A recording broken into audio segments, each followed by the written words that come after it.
Before we begin, take a moment to settle wherever you are. Let your weight sink fully into whatever surface is holding you. If you need to adjust your position to find comfort, do that now. There's no hurry. We have the entire night ahead of us. Tonight we're walking into a Russian winter forest. Not the kind of winter you might know from a week of cold weather, but a winter that arrives in October and doesn't leave until April. A winter where temperatures fall so low that breath freezes in the air before it can dissipate.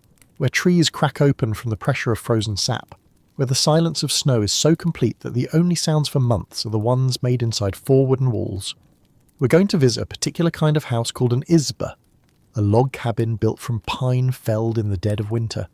Its walls sealed with moss, its floor raised above the frozen ground, its interior organised around a single massive structure of brick and clay that weighs several tons and occupies a quarter of the living space. This structure is called a pechka, and it is not simply a stove, it is the heart of the house. It is the reason the house exists at all. What we're exploring is not just a building technique, it's a complete way of living. A system where daily life synchronizes with the rhythm of a single morning fire, where families arrange themselves vertically through a small room according to where warmth gathered, where children slept on platforms near the ceiling and the elderly slept on top of the stove itself, absorbing heat from tons of brick that had captured the energy of burning wood and were releasing it slowly, steadily for 12 hours or more. This is a story about thermal mass and patient design, about the way you can build a fire once in the morning, a fast, intense burn lasting 2 hours, and have that fire's warmth carry you through the entire day and into the night.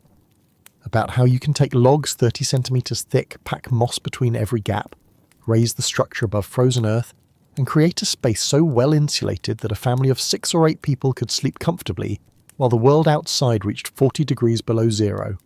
We'll move slowly through each element. We'll begin outside in the cold and the forest, understanding first what the Izba was built to resist. Then we'll move inward, layer by layer, the selection of timber and the timing of the harvest. The way logs were stacked without a single nail was because iron conducts cold. The moss caulking that sealed every gap and required annual maintenance before winter returned. The entrance vestibule acted as an airlock, breaking the temperature gradient into stages. The doorway with its high threshold and low lintel, engineered to trap cold air outside and warm air inside. And then we'll reach the stove itself, the pechka.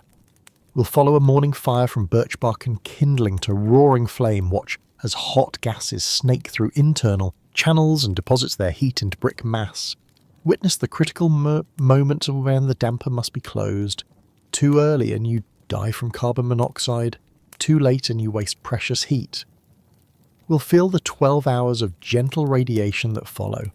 The way the room stratifies into zones of temperature.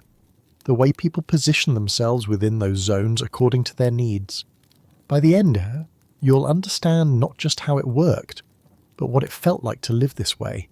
What it sounded like when the house creaked in the night. Cold. What it smelled like. Wood smoke and bread and sheepskin.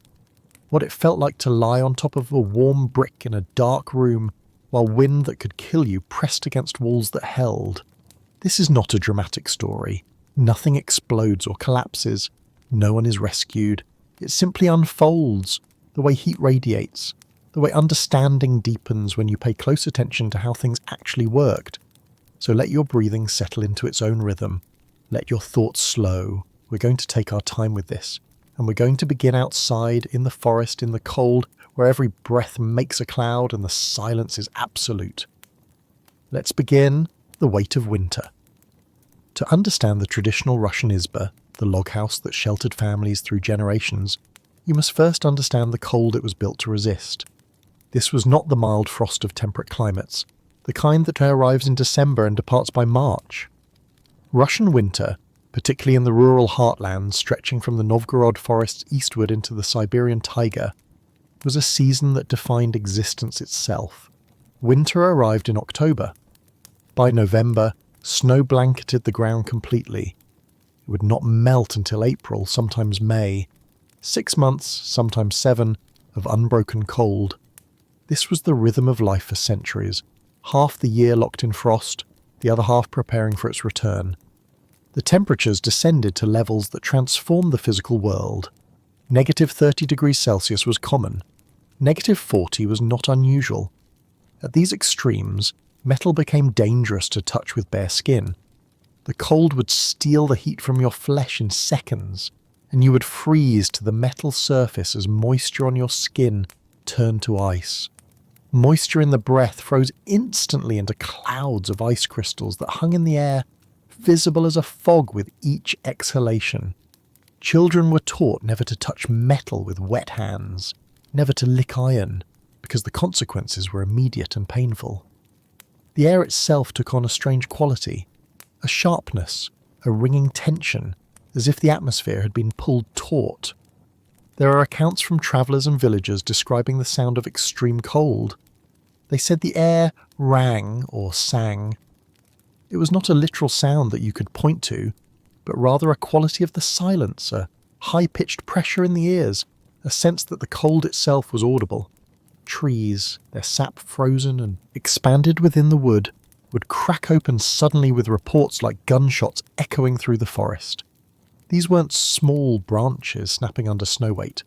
These were mature trunks splitting vertically from the pressure of ice formation inside the living wood.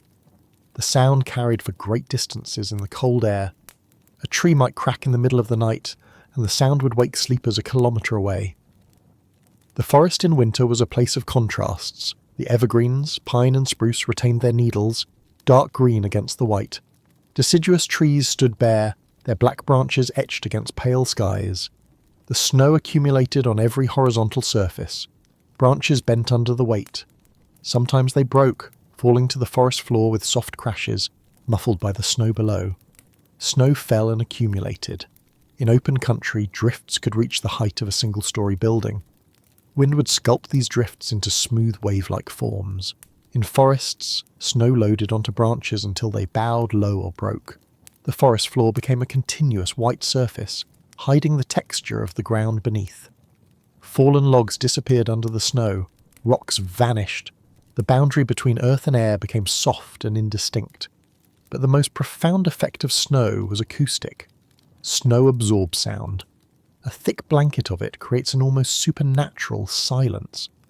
The world became muffled. Footsteps were softened to whispers. Voices didn't carry as they did in summer. The usual background noise of wind through leaves, of a distant animal movement, of water flowing, all of it disappeared. In summer, the forest was full of sound. Birds called, insects hummed, leaves rustled, water babbled in streams. But in winter, especially in the deepest winter, when the cold was most severe and the snow was thickest, the forest fell into a silence so complete that it felt almost oppressive. There was no bird song. Most birds had migrated or fallen silent. There were no insects. The streams were frozen solid. The wind, when it blew, made no sound through bare branches the way it did through leaves. In this silence, in this cold, the human dwelling became not just a shelter but a complete world unto itself. The sounds inside the cabin, the crack of burning wood, the settling of logs as they adjusted to temperature changes, the breathing of sleepers, the low murmur of conversation, these became the entire soundscape of existence during the darkest months. The days themselves were short. In the depths of winter, in the northern regions, the sun rises at 9 in the morning and sets by 3 in the afternoon. 6 hours of wan, pale light, and then 18 hours of darkness. The light itself was different, filtered through low clouds, reflected off endless white snow. It had a grey, diffuse quality. Shadows were soft, colours were muted. The world appeared in shades of white and grey and the dark green of pine. The cold was not an occasional visitor, it was a constant pressure against every wall, a weight that leaned on the structure day and night for half the year. You could feel it when you stood near a wall, a subtle chill radiating inward, a reminder that just beyond the wood, the world was frozen. Modern buildings fight their environments with active systems. Furnaces that burn continuously, fans that move air, thermostats that measure and respond. The Izba was built on a different principle entirely. It did not fight the cold, it simply refused to let the cold inside. This was passive resistance, not active combat. The goal was to create a space so well insulated, so carefully sealed, so intelligently designed, that warmth, once created, would have nowhere to go. The heat would be trapped, held, and slowly released over many hours. The family would not need to tend a fire constantly. They would build one good fire in the morning, and that fire's energy, absorbed into tons of brick, would carry them through the entire day and into the night. But to understand how that worked, we must first understand what the forest provided. The antagonist was the cold. The forest offered the materials for defence, and those materials had to be chosen carefully, harvested at the right time, and prepared correctly. Nothing about the Izba was arbitrary. Every decision was born from generations of observation, from trial and error, from the accumulated wisdom of people who could not afford mistakes because mistakes meant freezing. The forest stood around every village. It was the source of fuel, of building material, and of food from hunting. It was also dangerous. Wolves lived there, bears lived there, and it was easy to become lost in the vastness of identical trees. But it was necessary. Without the forest, there could be no survival in this climate. And the forest gave generously if you knew what to take and when to take it. What the forest offered. The Izba was not built from just any wood. The choice of material was specific, deliberate, and rooted in generations of observation about which trees gave the best results. This knowledge was not written down in the early centuries. It was passed from father to son, from master builder to apprentice, through demonstration and experience. Pine was preferred. Spruce was also acceptable. Both are conifers, and both share a crucial characteristic. They are resinous. The sap of these trees contains natural resins, sticky compounds that serve as the tree's defense against insects and disease. When the wood is cut and used for construction, these resins remain in the grain. They act as a natural preservative, preventing rot even in the damp conditions created by the temperature difference between a warm interior and a frozen exterior. Birch was sometimes used, particularly for decorative elements or for smaller structures, but it was not the first choice for the main logs of an Izba. Birch lacks the resin content of pine. It is more susceptible to rot. It is beautiful, smooth white bark, fine grain, but it is not as durable under the specific stresses of a heated structure in a freezing climate. But not all pine is equal. The quality of the timber depended entirely on when it was harvested. This was perhaps the most critical piece of knowledge in the entire construction process. Trees were felled in winter, specifically in the dead of winter, when temperatures were at their lowest and the ground was frozen solid. This timing was not about convenience, it was about the sap. During the growing season, spring and summer, sap flows through the tree carrying nutrients from roots to leaves. This sap contains water and sugars. The tree is alive, active, growing. If a tree is cut during this period, the wood retains high moisture content.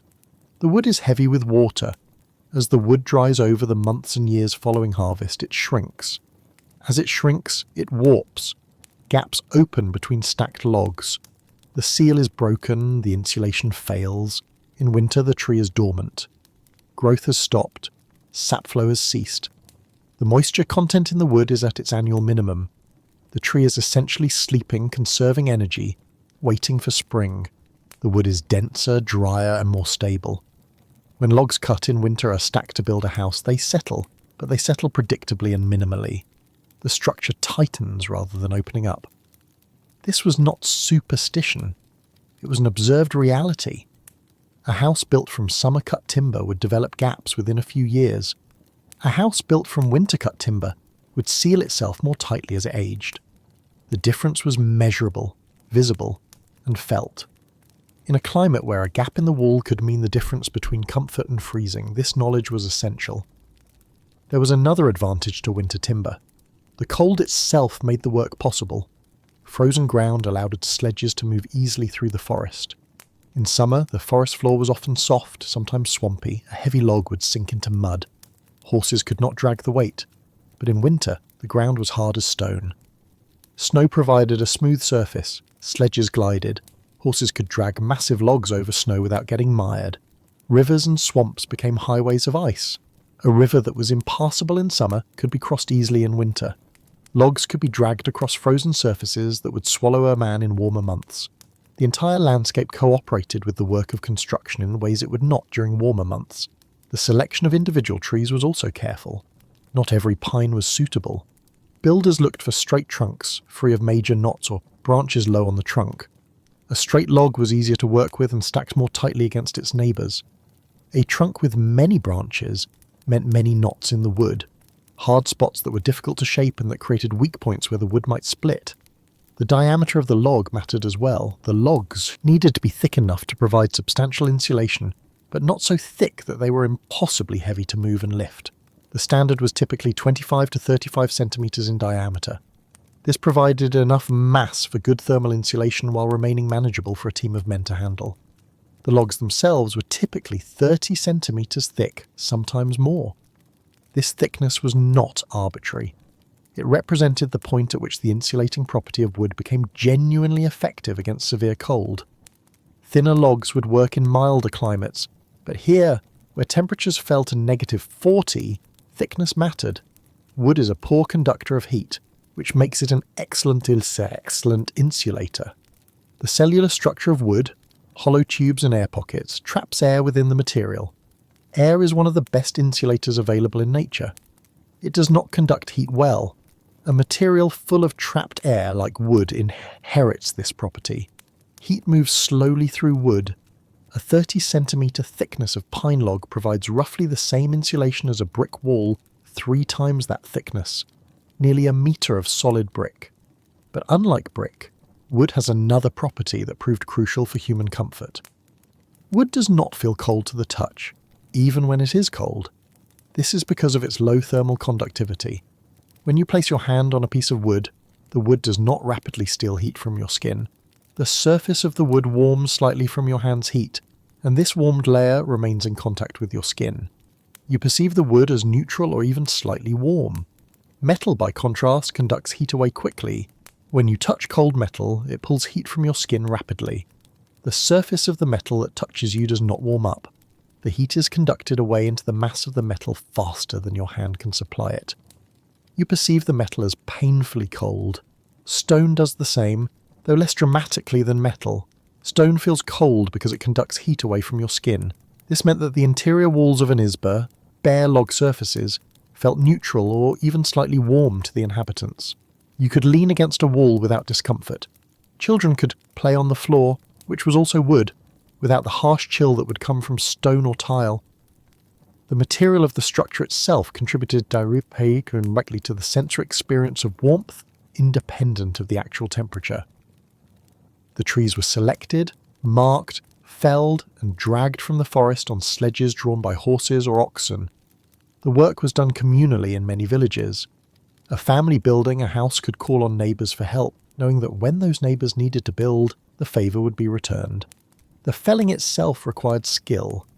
Trees had to be dropped in directions that would not damage them or entangle them in other trees. A split trunk was useless. Once at the building site, the logs were debarked. The bark had to be removed because bark holds moisture and provides habitat for insects. If bark remained on the logs when they were stacked, rot would begin within the bark layer and spread into the wood. Debarking was done with draw knives or axes, stripping the outer layer away to reveal the smooth, pale wood beneath. The logs were then shaped. They were not left perfectly round. The top and bottom surfaces were often flattened slightly to create better contact between stacked logs. This was called hewing. A hewn log had a flatter top and bottom, but retained its curved sides. This shape stacked more securely than a perfectly round log and created less opportunity for gaps. And then the building could begin, but the building method itself was as important as the material. The timber lock. The walls of an Izba were built using a method called the shrub. This is a cage of horizontal logs, stacked one atop the other, interlocked at the corners. The entire structure was held together by gravity and the geometry of the joints. Not a single nail was used in the primary structure. This was not because nails were unavailable, though they were expensive and relatively rare in rural areas. The decision to avoid nails was functional. Iron nails create thermal bridges, and thermal bridges are the enemy of insulation. A nail driven through a log extends from the exterior surface to the interior surface. Iron is an excellent conductor of heat. In fact, iron conducts heat about 50 times better than wood does. In winter, the exterior surface of the wall is at or near the outdoor temperature, perhaps -30 degrees. The nail, being iron, rapidly equalizes to this temperature. The cold travels along the nail's length through the thickness of the wood. On the interior, the head of the nail becomes a point of extreme cold, much colder than the surrounding wood. Moisture in the air inside the warm room condenses on cold surfaces. The nail head becomes a condensation point. The moisture freezes. Frost forms on the nail head. This frost is visible, a white crystal formation on each nail. But it's not just a visual curiosity. The frost indicates heat loss. Each nail is a tiny channel through which warmth is leaking from the interior to the exterior. Multiply that by hundreds of nails, a typical modern wooden structure might use thousands, and the cumulative effect is significant heat loss. The interior surface of the wall becomes dotted with points of frost. The wall's effectiveness as insulation is compromised, so builders avoided nails entirely in the main structure. Instead, they used interlocking joints at the corners where perpendicular logs met. There were several styles of these joints, varying by region and builder preference, but the most common was called the cup or bowl joint. This joint is elegant in its simplicity and effectiveness. A rounded notch was cut into the underside of each log, shaped to fit over the rounded top of the log below it. Imagine a semicircular scoop cut into the bottom of a log, sized to cradle the curved upper surface of another log. When the logs are stacked, each one sits in the notch of the one above it. The two logs nest together. The weight of all the logs above presses down, locking everything in place. This joint had several advantages. First, it shed water. The exterior of the building would be subjected to rain, melting snow and ice. Water running down the exterior surface would flow over the rounded joint and drip away rather than seep into a flat seam. The curved surfaces did not create pockets where water could pool. This prevented rot at the joints, which were the most vulnerable points in the structure. Second, the joint tightened over time. As the logs settled under their own weight, and a completed Izba had substantial weight, dozens of heavy logs stacked high, the notches seated more deeply into one another. As the wood dried over the first few years, it compressed slightly. This compression made the joints tighter, not looser. The structure became more solid with age, not less. Third, the joint was flexible. Wood expands and contracts with changes in temperature and humidity. The interlocking joint allowed for this movement without creating gaps. A rigid joint, like one formed with nails or pegs, would crack or split as the wood moved. The cup joint was simply adjusted. The corners where these joints were visible often protruded beyond the walls. The ends of the logs extended past the intersection point. This created a characteristic appearance, logs sticking out at each corner forming a cross pattern when viewed from above. These extensions served a purpose beyond structure. They protected the joints themselves from direct exposure to rain and sun, further reducing the chance of water infiltration. Building with this method required skill. The notches had to be cut precisely. Too shallow, and the logs would not nest properly. Gaps would form. Too deep, and the log would be weakened at the notch. It might crack under the weight above. The craftsmen who specialized in this work, carpenters who understood timber, were respected and well compensated. The shape of the building also mattered significantly. Most izbas were roughly square in plan. A square is close to a cube when you add the walls and roof.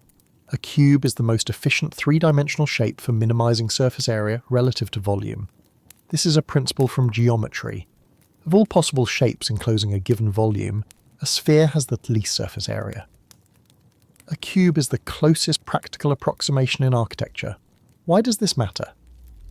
Heat escapes through surfaces. The more surface area a building has, the more area through which heat can leak. A long, narrow building has more surface area than a compact square building of the same volume, so a square plan minimizes heat loss. The ceiling was low. In many izbas, the ceiling was barely above standing height for an adult, perhaps 2 meters, sometimes less. This was deliberate and crucial. Heat rises, warm air, being less dense than cool air, naturally floats upward. In a room with a high ceiling, the warm air rises and pools at the top, far above the heads of the inhabitants. The space near the floor, where people actually live and work, remains cool. The warmth exists, but it's out of reach. A low ceiling prevents this. The warm air rises, yes, but it has nowhere to go. It cannot pool 10 meters above your head. It pools 1 meter above your head, near enough that you feel its warmth. The temperature gradient is compressed. The warmth is accessible, not wasted in an upper zone no one occupies. This does mean that tall people had to stoop slightly in an Izba. It means you could not throw a ball inside without hitting the ceiling. But these were minor inconveniences compared to the advantage of keeping heat within reach. Every design decision reduced heat loss. The cube shape minimised surface area. The low ceiling trapped warmth at human height. The thick logs are insulated. The interlocking joints avoided thermal bridges and tightened with age. But the logs alone, even carefully shaped and stacked, were not enough. Even with careful shaping, gaps remained between them. Moss between the worlds. Logs are round, or nearly so, even when hewn. When you stack round or partially round objects, you create gaps between them, crescent-shaped voids where the curve of one log leaves space above or below the curve of the next. These gaps are small, but they are continuous. They run the entire length of the wall. Air flows through these gaps. Cold air enters from outside. Warm air escapes from inside. The gaps are thin, but they are enough to create drafts. To seal these gaps, builders used moss, specifically sphagnum moss, harvested from the forest floor and from wetlands where it grows in thick, spongy mats. The process of sealing the gaps was called pechka. It required patience and attention to detail. Each gap between each pair of logs, around the entire perimeter of the building at every level of the structure, had to be packed with moss. For a typical Izba with 10 to 15 courses of logs, this meant dozens of linear meters of seams to seal. The moss was harvested in the warmer months when it was accessible. It was gathered in armfuls, pulled up in thick clumps from the damp ground where it grew. The moss was then dried. Fresh wet moss would rot if sealed into the wall. Dried moss was stable and durable. The drying process took days or weeks, depending on the weather. The moss was spread out in the sun, turned occasionally to ensure even drying, until it was light and crumbly to the touch. When ready to use, the moss was twisted into rough ropes or simply pressed into the gaps in thick handfuls. A wooden chisel or a flat tool, sometimes called a caulking iron, was used to push the moss deep into the crack, compressing it so it would not fall out. The goal was to fill the entire depth of the gap, from the exterior surface to the interior surface, with compressed moss. This was not quick work. An experienced worker might seal several meters of seam in a day. A complete Izba might take a week or more of steady work to seal properly. It was tedious, repetitive labour, but it was essential. An unsealed gap, even a small one, would create a draft. That draft would make the interior uncomfortable and would waste precious heat. Sphagnum moss has specific properties that make it ideal for this purpose beyond mere availability. It is hygroscopic, meaning it manages moisture well. Moss can absorb water when the air is humid, up to 20 times its dry weight, and release it when the air is dry. This property is critical in a building where there is a temperature difference between inside and outside. The interior of the Izba is warm and contains moisture from breathing, cooking, and bodies. The exterior is frozen. Where warm, moist air meets a cold surface, condensation occurs. Water appears. This water, if not managed, leads to rot. Wood rots when it stays wet. The moss placed between the logs absorbs this condensation and holds it in a way that prevents the wood from staying saturated. When conditions change, when the outside warms slightly or the inside dries out, the moss releases the moisture as vapour, and it dissipates. The moss also has natural antibacterial and antifungal properties. Sphagnum moss has been used historically as a wound dressing because it inhibits bacterial growth. This same property prevents the moss itself from rotting and prevents the wood around it from rotting. A well-sealed Izba with good moss caulking could stand for decades, even a century, without significant decay at the seams. The moss was also flexible and compressible. Wood expands and contracts with changes in temperature and humidity. The logs of the Izba would swell slightly in damp conditions and shrink slightly in dry conditions. They would also expand in warmth and contract in cold. This movement, though small, was continuous. A rigid sealant, plaster, mortar, hardened resin would crack under this movement. Gaps would reappear, the seal would fail. Moss simply compressed or expanded as needed. When the logs moved apart, the moss decompressed slightly, maintaining contact with both surfaces. When the logs pressed together, the moss compressed further. It accommodated the movement without failing. But the seal was not permanent. It required maintenance. Birds discovered that moss was excellent nesting material. In spring, when birds were building nests in the forest and in the eaves of buildings, they would pull strands of moss from the walls of the Izba. They were attracted to it because it was dry, soft, and already conveniently gathered into accessible clumps. By summer's end, sections of the wall might be partially stripped. You could walk around an Izba in late summer and see places where birds had pulled out tufts of moss, leaving small voids in the seam. These voids had to be refilled before winter returned. So every autumn, before the first serious frosts, the household would inspect the walls. This was part of the annual cycle of preparation, as regular as stacking firewood or preserving food for winter. They would walk around the exterior with fresh dried moss and tools, examining each seam. Where moss had been depleted, they would repack it. Where a seam had opened due to settling or wood movement, they would add more moss. Where birds had been particularly industrious, entire sections might need to be redone. This maintenance was not optional. A poorly sealed Izba was a cold Izba.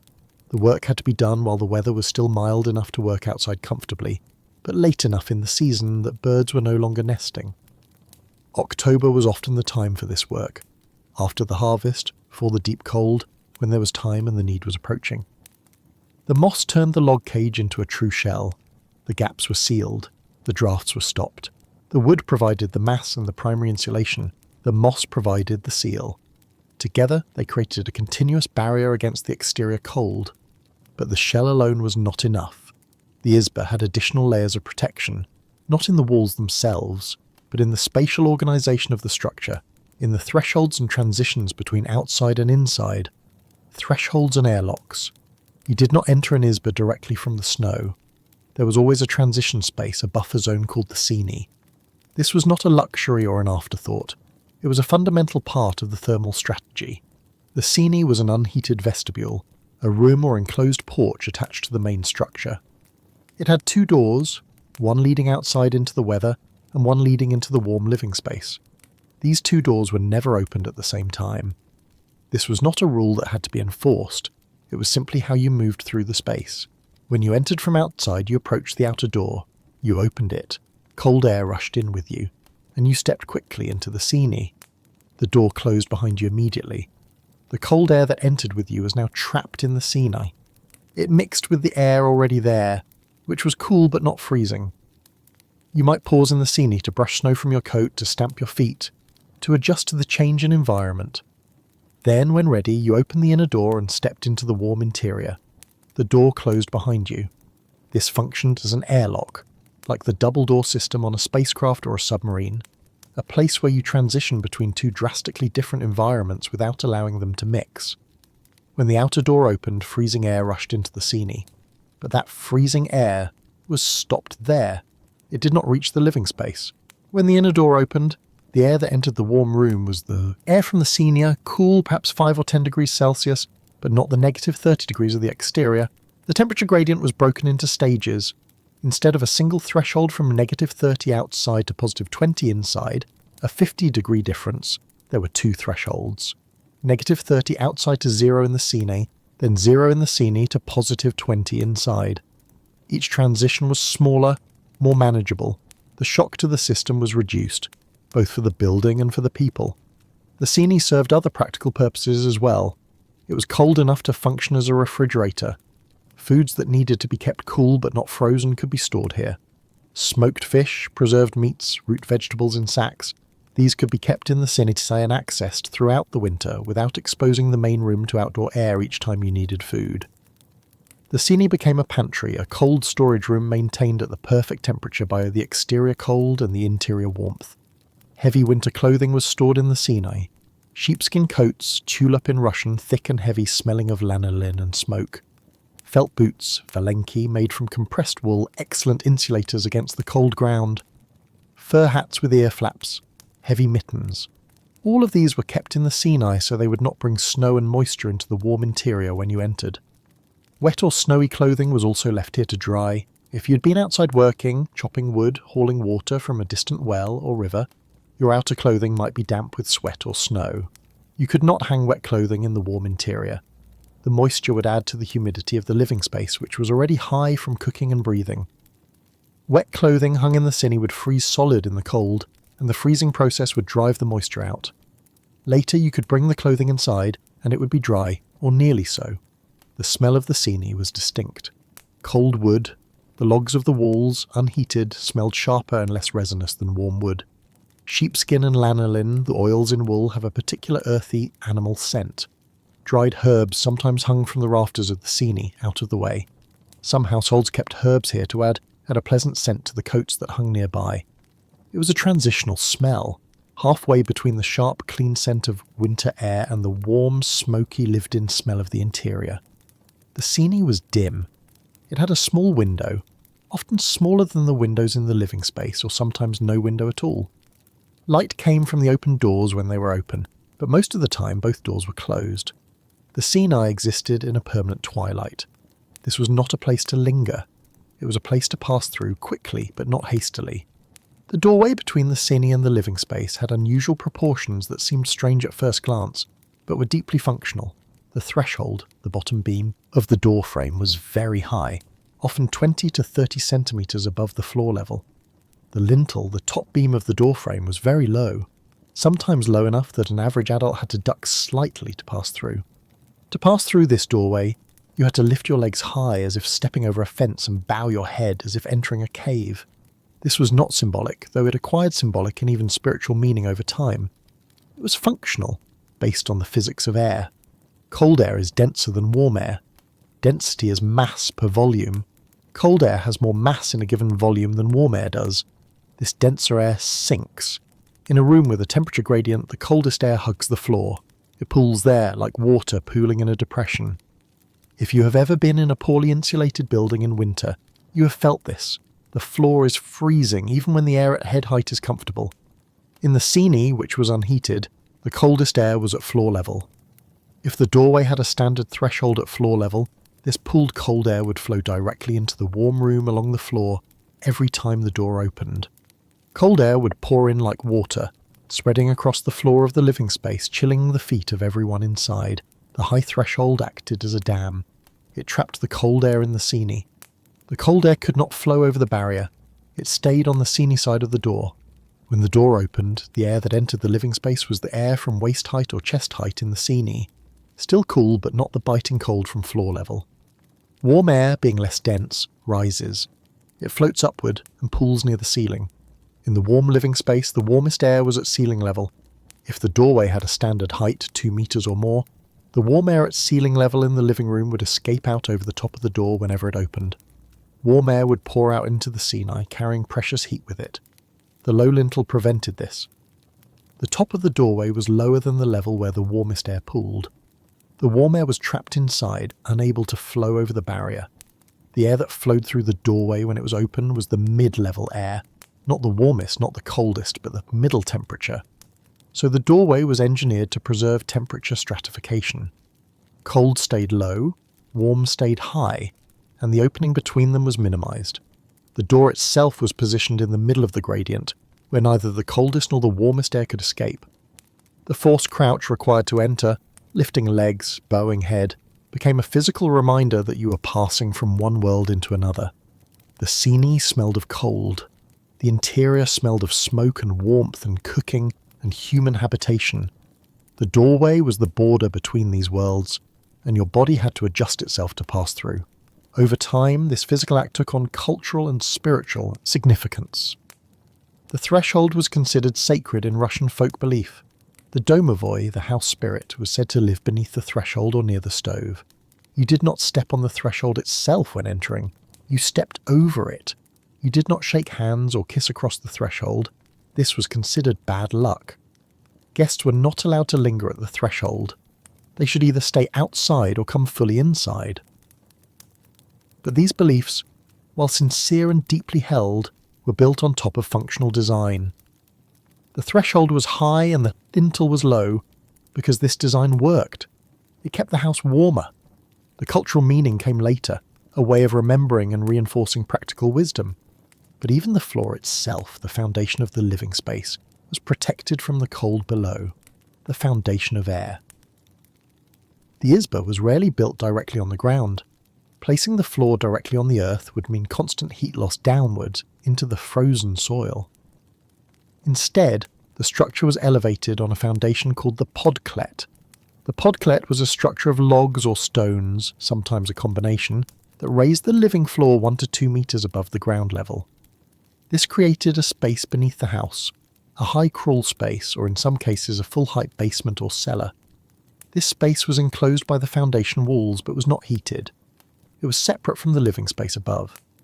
The reason for this elevation was straightforward. The ground freezes in winter. In these latitudes, the frost line, the depth to which the ground freezes, can be a meter deep or more. Frozen ground is cold and cold conducts upward. If the floor of the living space rests directly on the earth, cold conducts upward through the floorboards. The temperature of the floor approaches the temperature of the frozen ground beneath it. The feet of the inhabitants are cold constantly. Heat is lost downward into the infinite thermal mass of the earth. By elevating the house, an air gap is created. Air is a poor conductor of heat, especially still air. The gap acts as insulation. The frozen ground is now separated from the living floor by a meter or more of air. Heat loss downward is drastically reduced. The floor remains much closer to the room temperature than it would if it were in contact with the ground. The podklet space was not entirely open to the elements. It was enclosed at least partially by walls, either log walls continuing down from the living structure, or stone walls purpose-built as a foundation. This enclosure prevented wind from blowing through the space beneath the house. Wind would carry heat away rapidly. Still air, trapped in an enclosed space, insulates much better than moving air. In some regions, particularly where winters were most severe, snow would accumulate around the base of the podklet during the winter months. The household might even deliberately pile snow against the foundation walls. This was not to hide the foundation, or for aesthetic reasons. Snow is an excellent insulator. Snow is not solid ice. It is ice crystals with enormous amounts of air trapped between them. A snowbank might be 90% air by volume. This air is what gives snow its insulating property. The traditional shelters of the Inuit, igloos, work on this principle. Blocks of compacted snow can create a shelter where the interior temperature is far above the exterior temperature, even with no heat source beyond body heat. A thick layer of snow banked against the foundation of an Izba prevented wind from reaching the foundation walls and added another layer of insulation. The ground immediately around the foundation would still freeze, but the rate of heat loss was slowed. Inside the podklet space, the temperature would be below freezing, but not as far below freezing as the exterior air. Another gradient, another buffer. In some households, particularly poorer ones or in earlier historical periods, the podklet was used to house small livestock during the coldest months. A goat or a few chickens might be kept in the space beneath the house. This served two purposes. The animals were protected from the worst of the cold.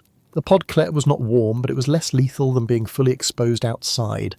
And the animals produced body heat. A goat produces a surprising amount of heat. An animal is a furnace, burning food to maintain body temperature. That heat radiates outward. In the enclosed space of the podklet, the heat from a goat's body would warm the air slightly. That warmer air would rise, heat always rises, and rise directly into the floorboards of the living space above. The floor would be slightly warmer than it otherwise would be. This was not a primary heating strategy. The heat from a goat or a few chickens is small compared to the heat from the massive stove. But in a system where every bit of warmth mattered, even the small contribution of animal body heat was worthwhile. And the animals benefited as well. They survived winters that might otherwise kill them. The podklet also served a secondary function. It kept the floor dry. In spring, when the snow melted, the ground became saturated, water pooled. In autumn, heavy rains could make the ground damp for weeks. Moisture is the enemy of wood. Wood rots when it stays wet. Fungi grow in damp wood, breaking down the structure, turning solid timber into soft, crumbling pulp. By elevating the floor above ground level, the floor remained dry even when the ground was soaked. Water would drain away or evaporate from the ground, but it would not wick upward into the floor. The elevation was drainage, passive, and simple. The floor would last decades longer than it would if laid directly on the earth. So the Izba floated above the frozen earth, separated by air and sometimes by snow and sometimes by the body heat of animals. The house was a vessel, held above the ground, insulated from below as thoroughly as it was insulated from the sides and above. The shell was complete. The thick logs provided mass and insulation. The moss sealed every gap. The Sini created an airlock. The high threshold and low lintel managed temperature stratification. The elevated floor cut off heat loss to the ground. Every element worked together to create a continuous, effective barrier against the cold. But all of this, every carefully chosen log, every handful of moss, every architectural decision, would be meaningless without the heart of the system. The shell could trap warmth, but first the warmth had to be created, and then it had to be stored because a fire that burned continuously would consume impossible amounts of fuel and require constant tending. The solution was mass, thermal mass, embodied in the single most important structure in the Izba, the heart of brick. The pechka was not an appliance. It was not a piece of furniture that could be moved or replaced. It was a structure, a permanent architectural element, a mass of clay and brick that was, in many ways, the reason the entire house existed. The pechka occupied 25 to 30% of the entire floor space of the Izba. In a small cabin, perhaps 6 meters by 6 meters, a common size for a modest dwelling, the stove might occupy an area 2 meters by 2.5 meters. That is 5 square meters of floor space in a house with only 36 square meters total. It was by far the largest single feature in the interior. In a larger home, the pechka could be even more substantial. In households with more resources, or in regions where clay was particularly abundant, the stove might be built even larger to increase its heat capacity. The largest pechkas were the size of a small room. You could almost walk inside the firebox, almost but not quite. The height of the pechka was also significant. A typical stove stood about 2 meters tall, reaching nearly to the ceiling. The flat-top surface, the Lezhanka, was at a height convenient for climbing onto, about chest high for an average adult, approximately the height of a modern kitchen counter. The mass of the pechka was immense. Brick and clay are dense materials. A cubic metre of brick weighs roughly 1,800 kilograms. The pechka, with its thick walls and solid construction, could easily weigh 3 to 5 tons. Some of the largest examples might weigh more. This was not a structure you could move. Once built, it stayed. If the house was dismantled and moved, which did happen, as timber homes could be disassembled and reassembled elsewhere, the stove was often left behind or broken down and rebuilt at the new location. The pechka was usually positioned strategically within the room. It was not pushed against a wall. Instead, it stood with clearance on all sides, perhaps a metre of space around most of its perimeter. This allowed heat to radiate outward in all directions. If the stove were built against a wall, half its radiating surface would be wasted, heating the wall instead of the room. Freestanding, the stove could radiate 360 degrees, warming the entire interior evenly. The location within the room also mattered. The stove was typically near the entrance, but not blocking it. This placement meant that when you entered from the Sini, you encountered the warmth of the stove immediately. The coldest air from the entrance was warmed before it could spread through the rest of the room. The stove acted as a thermal barrier, heating the incoming air and sending it upward and outward into the living space. The exterior surface of the stove was most often whitewashed. The bricks were covered with a layer of clay plaster or lime plaster, then painted white or left with the natural pale colour of the plaster. White served multiple purposes. It reflected light, making the dim interior of the Izba slightly brighter. It created a clean, cared-for appearance, and practically, the white surface made it easy to see soot or dirt, prompting cleaning. The surface was smooth to the touch, slightly chalky, like touching a piece of chalk or a dry plaster wall, and it was always warm. Even in the morning before the fire was lit, residual warmth from the previous day remained. After the fire had been burning, the surface was hot, not painful but too warm to rest your hand on comfortably for more than a few seconds. By evening, the surface had cooled to a pleasant warmth, like sun-warmed stone. You could lean against it. You could sit with your back pressed to it. The warmth seeped through your clothing, into your muscles, easing tension and cold. The exterior was smooth and simple, but the interior of the pechka was complex. This complexity was the key to its function. The firebox, the chamber where the wood burned, was a large cavity accessed through a wide mouth at the front of the stove. This mouth might be a metre wide or more and half a metre tall. It was large enough that you could reach deep inside with your arms to arrange wood or retrieve pots. The firebox itself extended back into the body of the stove, sometimes 2 metres deep. This volume could hold a substantial pile of wood, enough for a single intense burn that would last 2 to 3 hours. But the firebox was not the only internal space. Behind and above the firebox, built into the mass of the stove, were channels, winding passages through which hot gases from the fire would travel. These channels were called baroti, literally smoke turns. They were the labyrinth that extracted heat from the smoke before allowing it to exit. The channels were not straight. A straight path from the firebox to the chimney would allow smoke and heat to escape quickly. That would be efficient for removing smoke, but it would waste heat. Instead, the channels wound through the mass of the stove, horizontally, then upward, then horizontally again in a different direction, then upward again, snaking back and forth. The exact pattern varied depending on the builder and the design, but the principle was the same. Maximize contact between hot gases and brick mass. As the hot gases travelled through these channels, they were surrounded by brick on all sides. The brick absorbed heat from the gases through conduction. The gases cooled. By the time the smoke reached the chimney exit, much of its thermal energy had been transferred to the brick. The smoke that exited was barely warm enough to rise the chimney and carry away, but nothing like the roaring heat of the fire itself. The chimney was a vertical passage at the back or top of the stove, leading upward through the roof. It had to be tall enough to create a draft, the natural upward flow of hot gases, but it did not need to be excessively tall because the gases exiting were not extremely hot. A chimney 2 or 3 metres above the roofline was typical. The construction of the pechka was specialised work. Not every carpenter could build a good stove. Some craftsmen specialised in this work, called pechniki, stove builders.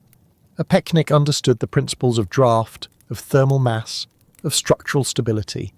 He knew how to design the internal channels so that smoke would flow properly, without creating backdrafts or blockages. He knew how to build walls thick enough to store heat, but not so thick that the stove would never warm up. A poorly built stove was a catastrophe. If the channels were poorly designed, smoke might not flow properly. It might backdraft into the room, filling the interior with choking smoke. If the bricks were not properly mortared, gaps would form, and smoke would leak through the walls. If the mass was insufficient, the stove would not store enough heat. The family would need to burn fires constantly, consuming enormous amounts of wood. If the mass was excessive, the stove would take too long to heat up. Precious wood would be burned just trying to warm the bricks, with little heat radiating into the room. A good pechnik was respected and well compensated. When a family was building a new Izba, hiring a skilled pechnik was a priority. The stove was more important than almost any other single element of the house. You could tolerate a rough floor or a leaky roof temporarily, but a bad stove made the house nearly uninhabitable in winter.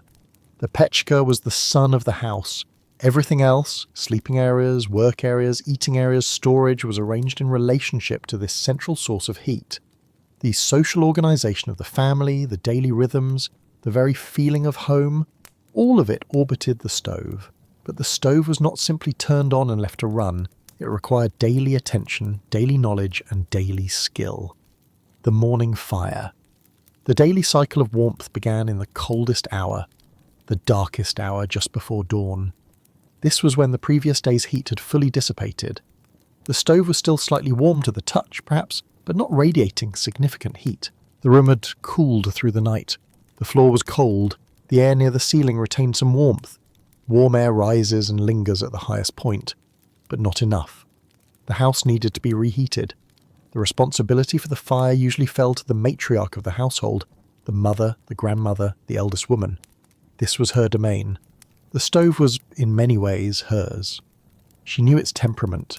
She knew how it drew, how quickly it heated, where the hot spots were, when the damper needed to be closed. This knowledge was not written down.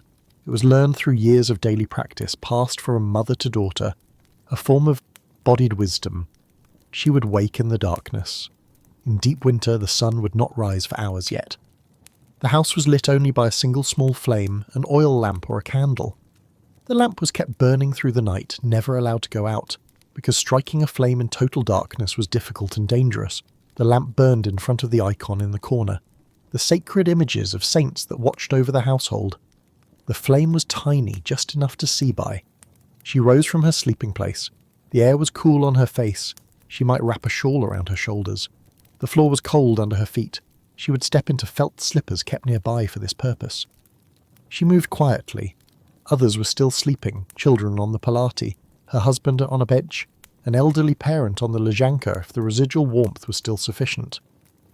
The first task was to open the firebox. The firebox had a door or a heavy hinged panel that sealed it when not in use.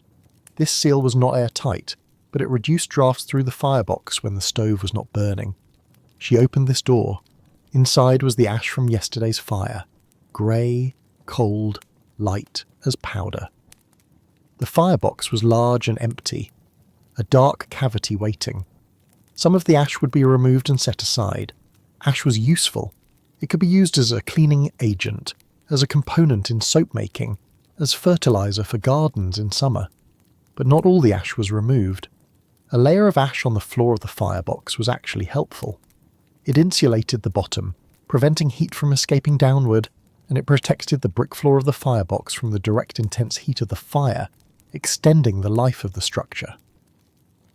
Now, the fire building began. This was done methodically, in stages, each stage building on the previous one. The first stage was birch bark. Birch trees shed their bark in thin, papery layers. This bark is rich in oils, resins that make it highly flammable even when damp. Birch bark was gathered in summer and autumn, stored in a dry place and kept ready for winter. A handful of bark, torn into strips, was placed in the firebox. It was light, fluffy, full of air pockets. It would ignite easily and burn fast.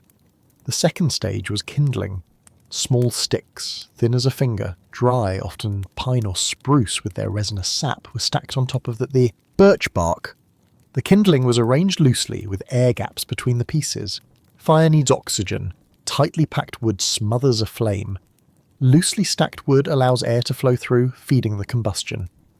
The third stage was larger pieces, split logs, perhaps the thickness of a wrist, stacked in a loose pile on top of the kindling. These would catch from the kindling and burn longer, hotter. The fourth stage was the main fuel. Full-size logs, split to fit through the firebox mouth, stacked in a careful arrangement that maximised airflow while providing substantial mass to burn. A typical morning fire might use 10 to 20 pieces of wood, depending on the size of the pieces and the size of the stove. The arrangement of the wood mattered. The logs were not simply thrown in. They were placed deliberately. Some households stacked the wood in a grid pattern, layers perpendicular to each other, creating a lattice with air gaps throughout. Others used a tippy arrangement, logs leaning against each other, forming a cone with a hollow centre. The method varied, but the principle was the same. Air must flow through the pile from bottom to top, feeding the fire. With the wood arranged, the fire was struck. In earlier periods, this meant using flint and steel, striking sparks onto the birch bark until one caught. Later, matches became available, easier, faster, more reliable. The birch bark ignited almost instantly. The flame was small at first, yellow and flickering, but it grew quickly. The oils in the bark fed the flame. Within seconds, the kindling caught.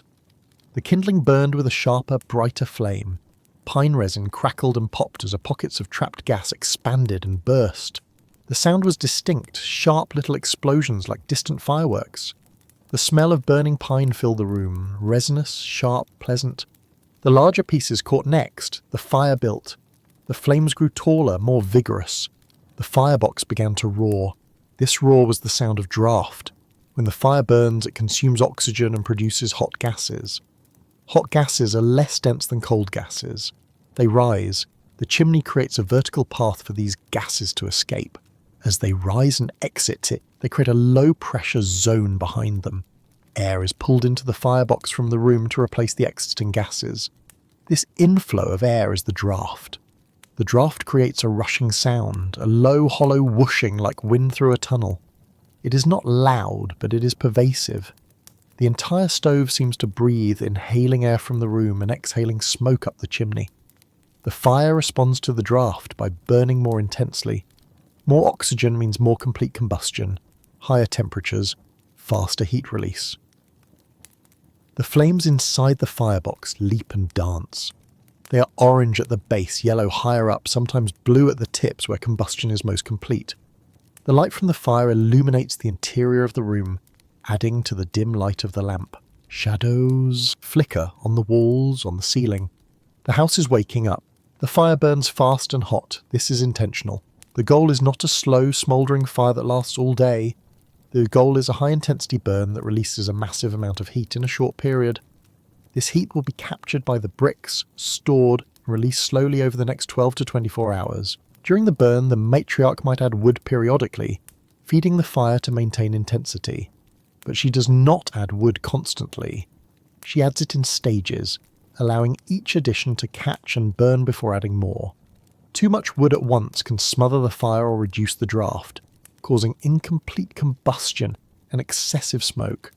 The fire burns for perhaps 2 hours, sometimes longer if the stove is large or the day is particularly cold and more heat will be needed. During this time, the room warms noticeably. The radiant heat from the open firebox spreads outward. The bricks of the stove begin to warm. The surface temperature of the stove rises, but the real genius of the system is not the fire itself. It is what happens to the heat before it leaves the house.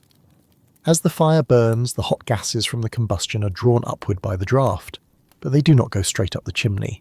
That would waste the heat. Instead, the gases are routed through the internal labyrinth of the stove, the dimubority, the smoke channels. The hot gases enter these channels, forced by the pressure of the draft. The channels are narrow, perhaps 15 to 20 centimetres across, and they wind through the mass of the stove in a complex path. The gases travel horizontally through one channel, then encounter a baffle or a turn, forcing them upward or sideways into another channel. They twist and turn, always moving generally upward toward the eventual exit, but taking a long, winding path to get there. Every surface of these channels is brick. As the hot gases flow past, they transfer heat to the brick through conduction. The brick warms. The gases cool. By the time the gases have travelled through the entire maze and reached the chimney exit, they have given up most of their thermal energy. The smoke that exits is barely warm enough to rise and dissipate, but far cooler than the initial flames. The absorbed heat spreads through the mass of the stove by conduction. Brick is not a good conductor compared to metal, but within a solid mass, heat does spread. The entire stove, all 3 to 5 tons of it, slowly warms.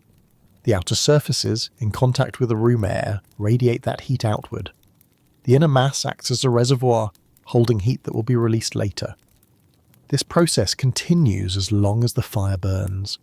Heat flows from the fire into the gases, from the gases into the brick, from the brick into the room. The room warms. The people inside wake to the growing warmth, to the sound of the fire, to the smell of burning wood. And then comes the most critical moment of the entire day.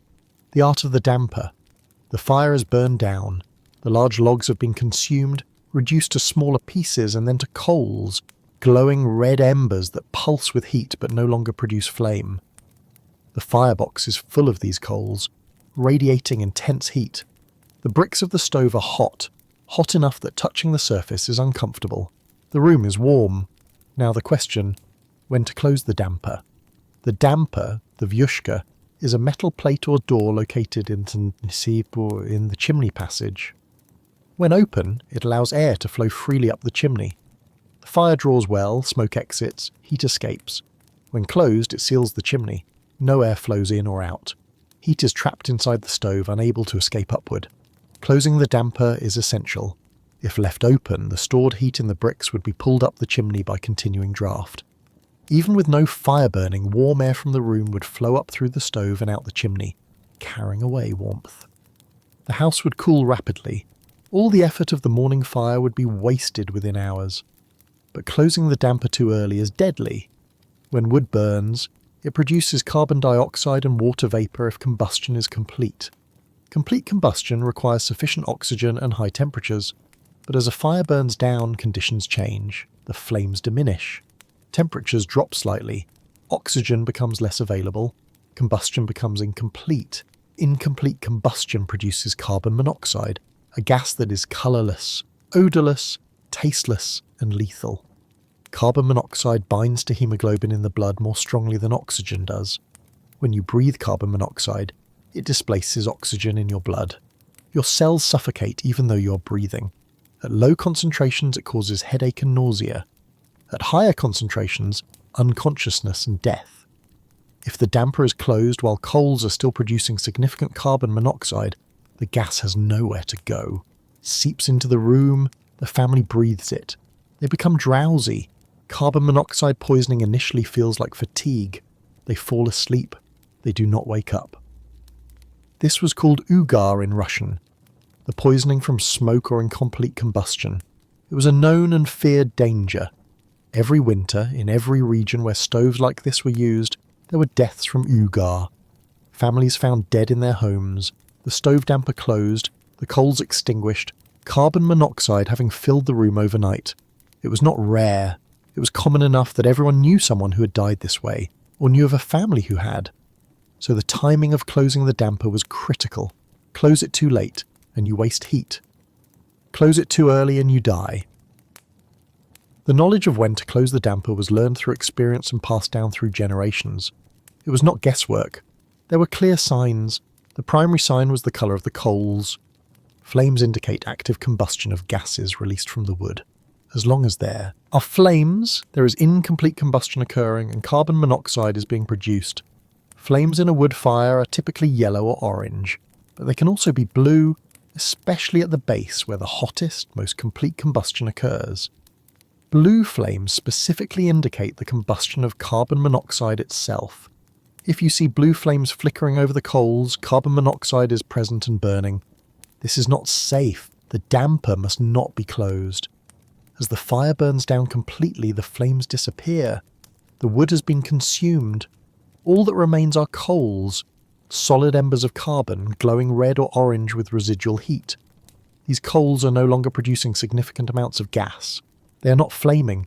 They are simply radiating the heat stored in their structure, slowly oxidizing in the air. When the coals are glowing red with no visible flame, no yellow, no blue, just a steady red or orange pulse, combustion is complete or nearly complete. Carbon monoxide production has ceased or dropped to negligible levels. This is the moment to close the damper. The matriarch, or whoever was responsible for the fire, would watch the coals carefully. She would wait. Patience was essential. Rushing this moment could kill. She would observe the transition from flame to pure glow. She would watch for any flicker of blue. Only when she was certain from experience, from the look of the coals, from the feel of the moment, would she close the damper. The damper was a metal plate, often with a handle, that slid or swung into place to block the chimney passage. Closing it was a simple physical act. Pull a lever, slide a plate. But the decision of when to do it was complex and critical. Once closed, the system was sealed. The fire was over. The smoke and gases had exited. The heat was trapped in the bricks. The stove became a battery, a thermal reservoir, ready to release its stored energy over the next many hours, and the release began immediately. 12 hours of radiation. The fire was out. The firebox contained only glowing coals, which themselves would cool over the next hour. The damper was closed. The chimney was sealed. No air flowed in or out. The stove was silent, but the bricks were hot. The entire mass of the stove, 3 to 5 tons of clay and brick, had absorbed the energy of the morning fire. Every channel, every wall, every surface inside the stove was hot. The surface temperature of the exterior was high, perhaps 60 or 70 degrees Celsius, sometimes more depending on the intensity of the burn and the mass of the stove. Too hot to touch comfortably, though not quite hot enough to burn skin instantly. This heat did not stay in the bricks. Heat always flows from hot to cold. The hot bricks began to release their heat into the cooler air of the room. This release happened through radiation. Thermal radiation is the emission of infrared light from any object with heat. All objects emit infrared radiation, proportional to their temperature. Hot objects emit more.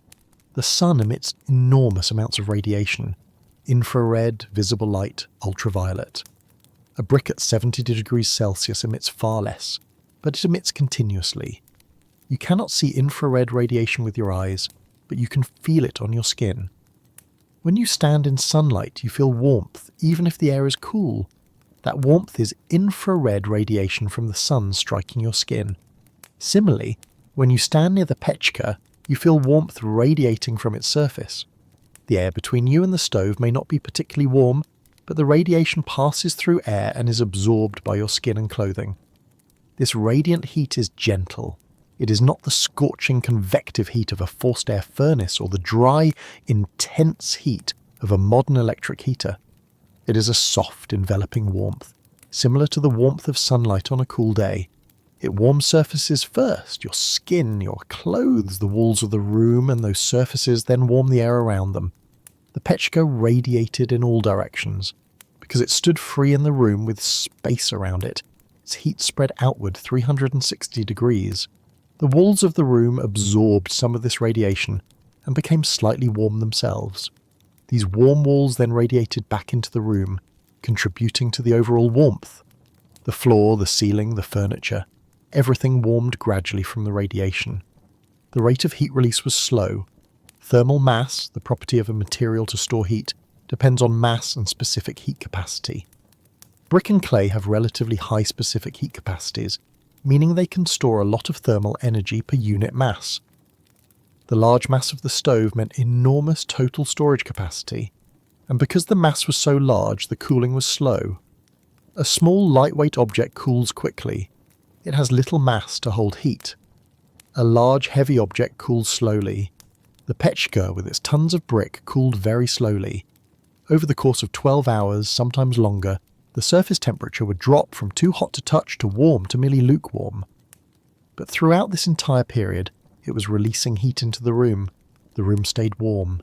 In the hours immediately after the fire, the room might reach 20 to 25 degrees Celsius.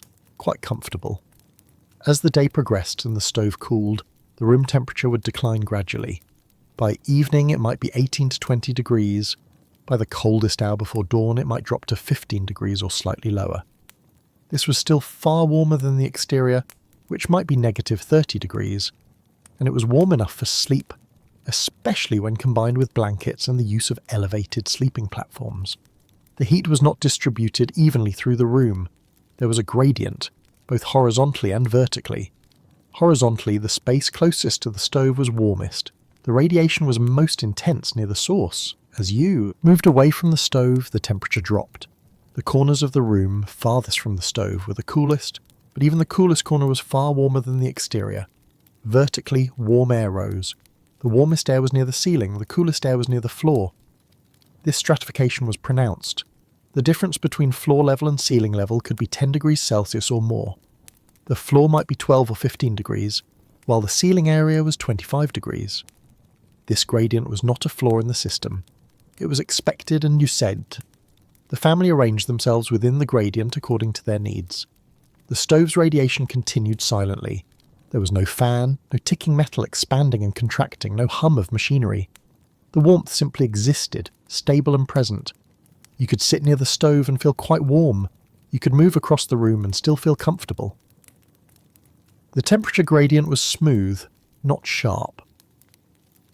By evening, the stove was still warm. You could rest your hand on it comfortably. The surface was like a warm bath, pleasant, soothing. People would lean against the stove, sit with their backs pressed to it, hold their hands against it. The warmth eased cold muscles, sore joints, the general chill of winter. By midnight, the warmth had faded further but was still perceptible. The surface was lukewarm. The radiation was weaker, but not gone. The room remained tolerable, even comfortable under blankets or in the elevated sleeping areas where the warmest air lingered. By the coldest hour before dawn, the warmth was mostly gone. The stove was cool to the touch, perhaps slightly warmer than room temperature, but not radiating significantly. The room had cooled. The cycle was ready to begin again. The matriarch would wake, and the fire would be lit, and the bricks would absorb heat once more. This was the pulse of the household. 1 burn per day, sometimes 2 in the coldest weather. The heat rose rapidly during the burn, then declined slowly over many hours. Life in the Izba synchronized with this pulse. But the heat was not evenly accessible. The room had geography, and that geography shaped how people used the space. The geography of temperature. The Izba did not have a single uniform temperature. It had zones, invisible but distinctly felt, defined by the physics of heat. At floor level, the air was cool, not freezing but cool, perhaps 10 to 15 degrees Celsius, depending on how recently the fire had been lit and how cold the exterior was. Cold air sinks because it is denser than warm air. Even with the stove radiating warmth into the room, the coldest air in the room settled to the floor. It pooled there like water pooling in a depression. If you stood on the floor barefoot, your feet would be cold.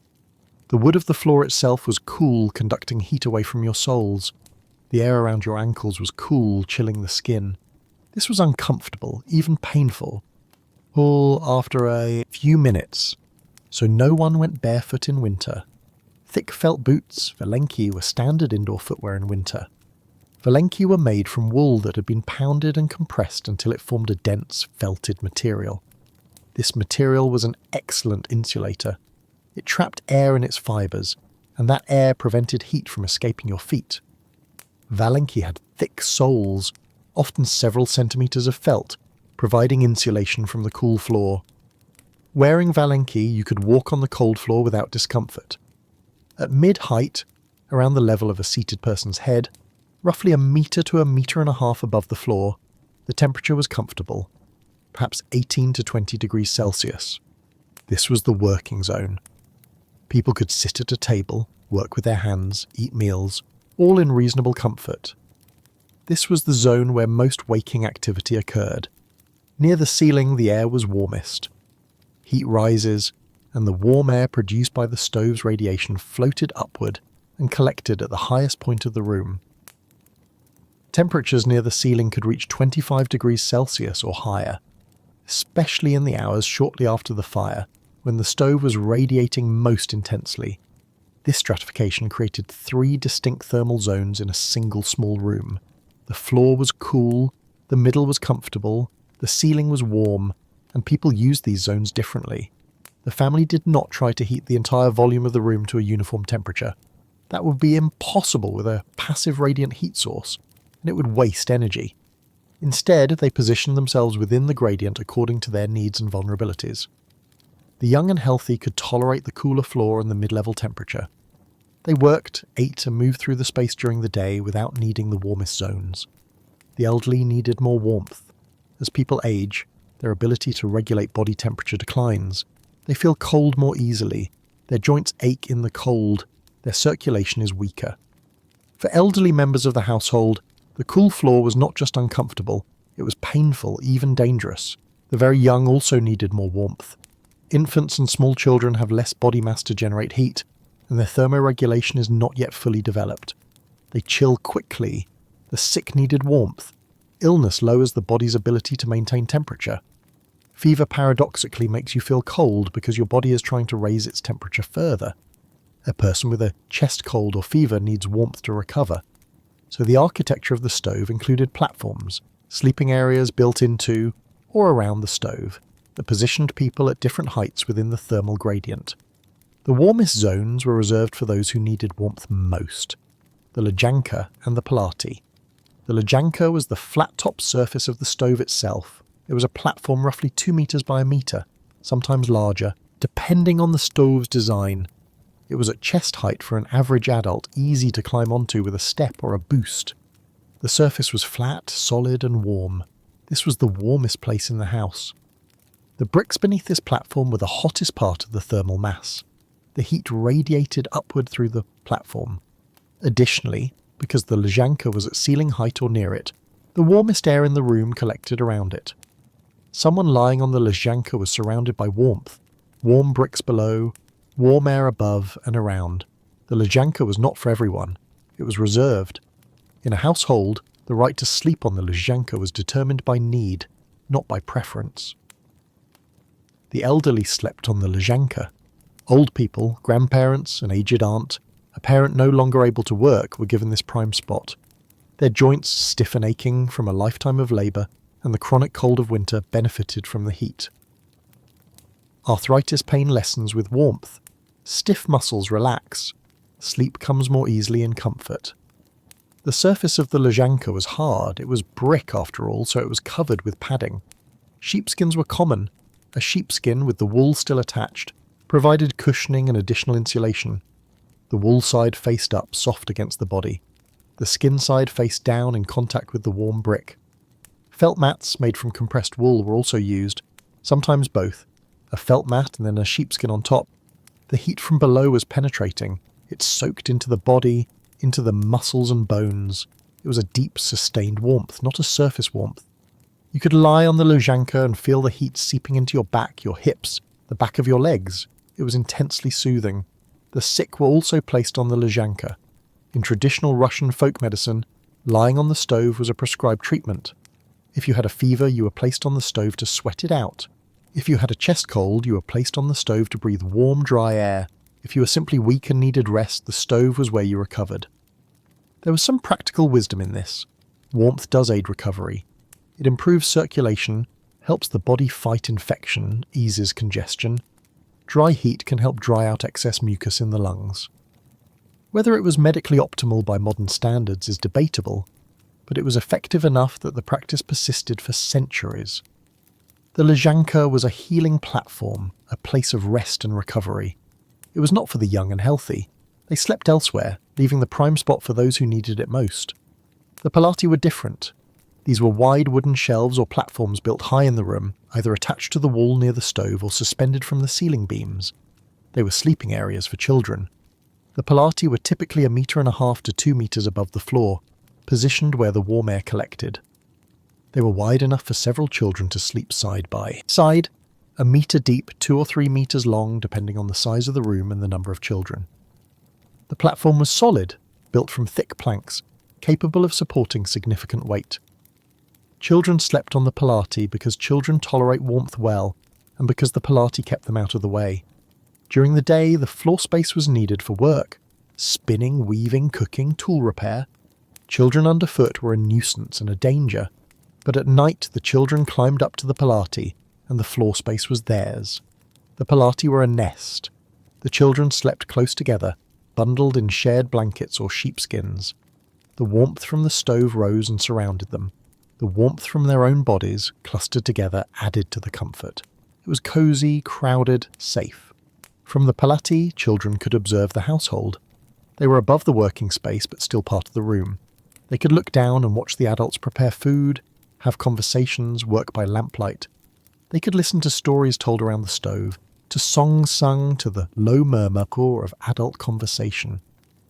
The Polati was a place of childhood, a place where you were warm, fed, and protected, and where the larger world of adult work and worry existed below you, but did not yet fully include you. The Polati also meant that children slept in the warmest air. A child's smaller body mass generates less heat, and children can chill more quickly than adults. By sleeping high, near the ceiling where the warm air collected, they stayed comfortable through the night. Adults who did not sleep on the Lezhanka, the parents, younger adults, healthy individuals, slept on benches or low platforms raised slightly off the floor. These were placed as close to the stove as practical without crowding it. The proximity to the stove provided radiant warmth, and the elevation, even slight, kept them out of the coldest air at a floor level. In some households there were built-in benches along the walls. These benches were wide enough to sleep on, and they doubled as seating during the day. At night, they became beds. A sheepskin or felt mat provided padding. Blankets provided additional warmth. The arrangement was not rigid. On the coldest nights, when temperatures outside plunged to -40 or worse, everyone might crowd closer to the stove. The adults might sleep on the floor right next to the stove, tolerating the hardness for the sake of the warmth. On milder nights, or if the fire had been particularly successful and the room was very warm, people might spread out more, taking advantage of the entire space. The family adjusted their positions according to the weather, the state of the stove's heat, and their individual needs. The Izba was not a house with assigned bedrooms and fixed sleeping places. It was a single room where everyone slept together, arranged according to the invisible geography of warmth. No one slept directly on the floor if it could be avoided. The floor was always the coldest zone. Even with thick blankets, sleeping on the cold floor would draw heat from your body all night. You would wake stiff, sore, and chilled. Elevation, even slight, made a significant difference. The stove, the Lezhanka, the Polati, the benches, these were the furniture of sleep, and they were all positioned according to the same principle: seek the warmth where it gathers, but the room, sealed and warm, also needed to remain breathable. A sealed box with a fire and several people breathing will quickly become stuffy and oxygen depleted. How was this managed? How wood breathes? A completely sealed room is a problem for human habitation. Humans exhale carbon dioxide, we consume oxygen. In a truly airtight space with no ventilation, oxygen levels would drop and carbon dioxide levels would rise. Eventually the air would become unbreathable, first uncomfortable, causing headaches and drowsiness, then dangerous, then lethal. Fires also consume oxygen. A fire burning in an enclosed space will deplete oxygen and produce carbon dioxide and other combustion products. When the stove was burning, it consumed substantial amounts of oxygen from the room. Modern buildings solve this with mechanical ventilation, fans and ducts that force fresh air in and stale air out. Air exchange is continuous and controlled. The Izba had no such system. Yet the air remained breathable. The inhabitants did not suffocate. How? The answer lay in two factors: the properties of wood and the ventilation effect of the stove itself during the burning phase. Wood is not airtight. It is porous on a microscopic level. The cellular structure of wood consists of long tubes and voids, the vessels that once carried water and nutrients when the tree was alive. Even after the wood is cut and dried, these vessels remain as tiny channels through the material. They are not visible to the naked eye, and they do not create gaps you can feel as drafts. But they exist, and they allow slow diffusion of gases. Oxygen molecules from the outside air can migrate inward through these microscopic channels. Carbon dioxide molecules from the inside air can migrate outward. The rate of exchange is slow, much slower than if you opened a window, but over the course of hours it is sufficient to prevent the air from becoming dangerously stale. This property is called permeability. Wood is permeable to gases. It breathes, though not in the way an animal breathes. It simply allows gases to diffuse through it at a rate proportional to the concentration difference between inside and outside. This slow gas exchange did not mean the house was drafty. The exchange happened at a molecular level, not as a bulk flow of air. You would not feel a breeze. The interior stayed warm, but the air composition remained livable. Wood also manages moisture through this same mechanism. Wood is hygroscopic, meaning it absorbs and releases water vapour. The interior of the Izba was humid from cooking, from breath, from bodies. This moisture would condense on cold surfaces if not managed, leading to dampness and mould. The wood walls absorbed some of this moisture. When the interior air was humid, after cooking a meal for example, the wood absorbed water vapour. The wood's moisture content increased slightly. When the interior air dried out, perhaps after the stove had been burning for a while, heating and drying the air, the wood released moisture back into the air. The wood acted as a buffer, moderating the humidity levels and preventing extremes. This moisture management was critical in a climate where the exterior was frozen solid and the interior was warm. If the interior became too humid, condensation would form on the cold surfaces near the walls, particularly near the ceiling where warm, moist air collected. This condensation would soak into the wood, causing rot. Stone houses often suffered from this problem. Damp, mouldy interiors in winter. Wood houses, breathing and absorbing, stayed drier. The stove itself also contributed to ventilation, but only during the burning phase. When the fire was lit and the damper was open, the chimney created a powerful draft. Air was pulled into the firebox from the room. As the fire consumed this air, more air had to enter the room to replace it.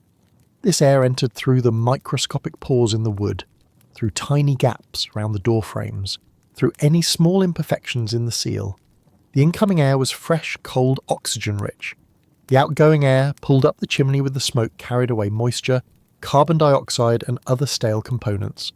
The room was ventilated completely during the burn cycle. All the air in the room was replaced with fresh air over the course of the 2-hour burn. This was active ventilation, driven by the negative pressure created by the chimney draft. It was not continuous, but it was thorough. Once per day or twice on very cold days, the entire room's air was exchanged. Between these active ventilation periods, the wood provided passive gas exchange. The combination of the two, active ventilation during the burn and passive exchange the rest of the time, kept the air livable. The windows also played a role, though a smaller one. In very old Izbas, windows were tiny, sometimes no larger than a human face. Glazing was expensive and glass was not widely available in rural areas until relatively late in history. Before affordable glass, windows were covered with materials that let in light but provided better insulation than thin glass. Stretched animal bladder was used, sheep or pig bladder, cleaned and dried, then stretched thin over a frame. It was translucent, allowing diffused light to enter, but it was much less thermally conductive than glass. It also allowed some gas exchange, being organic and slightly porous. Oiled linen was another option, a piece of linen cloth soaked in linseed oil, which dried to a translucent, somewhat waterproof membrane. This also admitted light while insulating better than glass. Mica, a mineral that splits into thin, transparent sheets, was used where available. Mica is an excellent insulator and is naturally transparent. A window covered with mica sheets let in light while losing little heat. Later, when glass became available and affordable, windows were still kept small to minimise heat loss. Glass is a poor insulator compared to wood. Even a small window represents a significant area of heat loss. So windows were small and there were few of them. 1 or 2 small windows might provide enough light for the interior during the short winter days. In deep winter, frost would form on the interior surface of glass windows. The glass, being thin and conductive, was colder than the interior air. Moisture in the room would condense on the cold glass and freeze. Frost patterns, delicate fern-like crystals, would spread across the pane. This frost was not merely decorative, it thickened the window, adding a layer of insulation. Ice is a better insulator than glass. The frost reduced the rate of heat loss through the window. The household did not scrape it away unless they needed to see outside. In the depths of winter, when daylight was brief and dim anyway, the frosted window was often left alone. The loss of view was a small price for the gain in insulation, so the Izba breathed slowly, passively through its wood walls and through the occasional active ventilation of the stove burn. The air remained livable, the interior stayed dry enough to prevent rot, and the warmth was retained. The sensory environment inside the Izba was distinct and consistent. The sound of stored heat. The Izba had its own soundscape, entirely different from the profound silence of the snow-covered exterior. During the morning burn, the fire dominated the acoustic space. The flames roared, a deep, rushing sound as air was pulled through the firebox and up the chimney. The draft sounded like wind through a tunnel, constant and enveloping. Pine resin crackled and popped. Pine wood contains pockets of resin. As the wood heats, the resin expands. Pressure builds until the pocket bursts, releasing the resin in a small explosion. The sound is sap, a snap or a pop like breaking a dry twig. In a hot fire, these pops come frequently, creating a rhythmic, almost musical accompaniment to the roar of the flames. The wood shifted and collapsed as it burned. A log, weakened by the flames, would break apart and fall deeper into the firebox. The sound was a crash or a thump, muffled by the surrounding wood but still audible. Sometimes a log would split with a sharp crack, not from burning, but from the sudden release of internal stresses as the wood heated unevenly. Once the fire was out and the damper closed, silence returned. But it was not complete silence. The stove made no sound. The thermal mass radiated heat silently. There was no fan, no ticking metal expanding and contracting, no hum of machinery. The warmth simply existed. Modern heating systems are noisy. Furnaces ignite with a roar. Radiators tick and clank as they heat and cool. Forced air systems whoosh constantly. The pechka was silent. The quiet was profound and restful. But the house itself made sounds. Wood expands and contracts with temperature changes. As the room warmed after the morning fire, the logs in the walls expanded slightly. The wood fibres swelled. The structure shifted minutely. This movement created sounds. Creaks, groans, soft pops. The house adjusted to the temperature cycle, and the adjustment was audible. These were not alarming sounds. They were familiar. Every house had its own pattern of creaks, its own vocabulary of sounds. The inhabitants knew these sounds intimately. A particular creak meant the logs near the door were warming. A certain groan meant the roof beams were adjusting. These sounds were comforting in a way. They were the sounds of shelter doing its job, of structure responding to stress without failing. At night, the house cooled. The logs contracted. Different creaks, different groans. The pattern reversed. The inhabitants, lying on their sleeping platforms, heard these sounds in the darkness and understood them. The house was settling into the cold of night. It was normal. It was safe. Human sounds filled the space. Voices, low and conversational, the scrape of a wooden spoon in a pot, the soft thump of felt boots on the floor, the rhythmic sound of spinning wool, the whir of the spindle, the regular motion, the breathing of sleepers, slow and deep. In the quiet of winter, with no external noise to mask them, these small domestic sounds became the entire acoustic world. Every sound was clear and distinct. You could hear someone moving on the other side of the room. You could hear a whispered conversation. The Izba was small and sound did not have far to travel. The silence was also a social phenomenon. In the long winter evenings, with darkness falling by the mid-afternoon, there were hours of time to fill. Conversation was a primary entertainment. Stories were told, folk tales, family histories, stories of the past harvest or the last journey to town. Songs were sung. The human voice, in the absence of recorded music or electronic media, was the source of all music and narrative. The smell of the Izba was equally specific. Wood smoke was always present, a faint background scent. Even with the damper closed, a trace of smoke lingered in the air and in the fabric of clothing and bedding. It was not unpleasant. It was the smell of warmth, of fire, of safety. It permeated everything. Your hair smelled of smoke. Your clothes smelled of smoke. Even your skin, after a few days, carried the scent. Bread baked in the cooling oven of the pechka had a distinct aroma. Yeast and flour, the sour, sweet smell of dough fermenting, mixed with a slight smoky note from the residual heat of the bricks. Bread baked in the pechka had a thick, chewy crust and a dense, flavourful interior. The smell of baking bread filled the room, warm and comforting. Slow-cooked meals, porridge, stews, soups, also carried the faint smoke note. Pots were placed in the cooling firebox or rested on the hot surface of the stove. The gentle, sustained heat cooked the food slowly. The smells developed over hours, grains swelling, vegetables softening, flavours melding. Dried herbs hung from the rafters near the stove. Wormwood, mint, St. John's wort, perhaps chamomile or yarrow. These herbs were harvested in summer, dried and stored for winter use. Some were used for tea, some for medicine, some simply to add a pleasant scent to the room. The warmth of the stove released the oils in the herbs, and the scent diffused through the air. It was subtle, not overpowering but present. Herbal, slightly medicinal green. The sheepskin coats hanging in the seeney smelled of lanolin and wool, earthy animal, warm. When brought into the heated room, the coats warmed and released more of this scent. Lanolin has a waxy, oily quality to its smell. It is not unpleasant, but it is distinct. The tactile experience was equally rich. The floor was cool under bare feet or thin socks. The wood itself was smooth, worn by years of footsteps, but it did not feel particularly cold because wood does not conduct heat rapidly. Still, the air at floor level was cool, and after a few minutes your feet would chill. Thick felt valenki insulated against this, keeping your feet comfortable.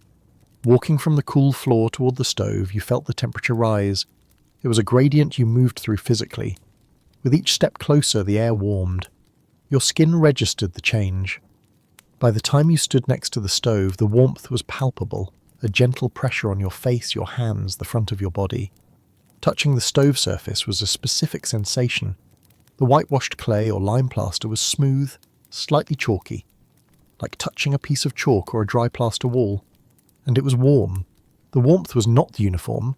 Different areas of the stove were different temperatures depending on their position relative to the internal channels. The top, above the firebox, was warmest. The sides were slightly cooler. The back, farthest from the firebox, was coolest. But all of it was warm. You could rest your hand on the surface for a moment. The warmth seeped into your palm, pleasant and soothing. But if you held your hand there too long, it became uncomfortably warm. Not painful, but too much. You had to pull your hand away. This was the peak of the heat, in the hours shortly after the fire. By evening, the surface had cooled to a gentle warmth. You could rest your hand on it indefinitely. You could lean your back against it. The warmth was soothing, easing tension, relaxing muscles. People would sit with their backs to the stove for long periods, absorbing the heat. Lying on the Lezhanka, the warmth pressed into your back. The sheepskin or felt mat softened the hardness of the brick, but the heat permeated through. It was a penetrating warmth, deeper than the surface warmth of the air. It soaked into your muscles, your spine, your hips. It was intensely relaxing. Your body held in this warmth, released tension. Sleep came easily. This was the sensory world of the Izba in winter. Smoke and bread and herbs. Warmth radiating from brick, wool and felt and wood under your hands. The creak of settling logs and the quiet breathing of sleepers. And this world was organised by the stove's cycle, the rhythm of tending. Daily life in the Izba was synchronised with the stove's cycle. The stove dictated the rhythm of the day because the stove determined when warmth was available, and warmth determined what activities were possible. The coldest hour was just before dawn. The house was at its coolest point. The previous day's fire had fully released its stored heat. The stove was cool to the touch, or nearly so. The room temperature had dropped to its minimum, perhaps 12 or 15 degrees Celsius, depending on the severity of the exterior cold and the quality of the insulation. The inhabitants slept under heavy coverings, thick wool blankets, sheepskins, felt mats. They were clustered on the elevated platforms and benches where the residual warmth lingered longest. The air near the ceiling was still slightly warmer than the floor, and this was where most people slept. The matriarch woke first. This was her task, her responsibility. She had done this every morning for decades. Her body knew when to wake, even in the darkness. She moved quietly, not wanting to wake the others yet. An oil lamp or candle provided minimal light. She stepped down from her sleeping place, perhaps a bench near the stove, perhaps a corner of the Lezhanka if there was space. Her feet found her felt slippers in the darkness.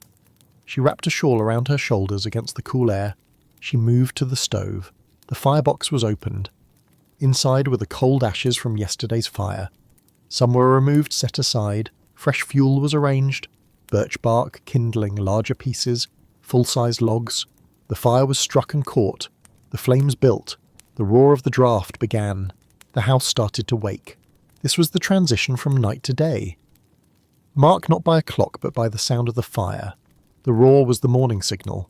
Others began to stir, children on the Polati, turning and murmuring, an elderly parent on the Lezhanka, waking slowly, the father rising from his bench. The cold of night was ending. Warmth was returning. The fire burned for 2 hours or so. The room warmed noticeably. The surface of the stove grew hot.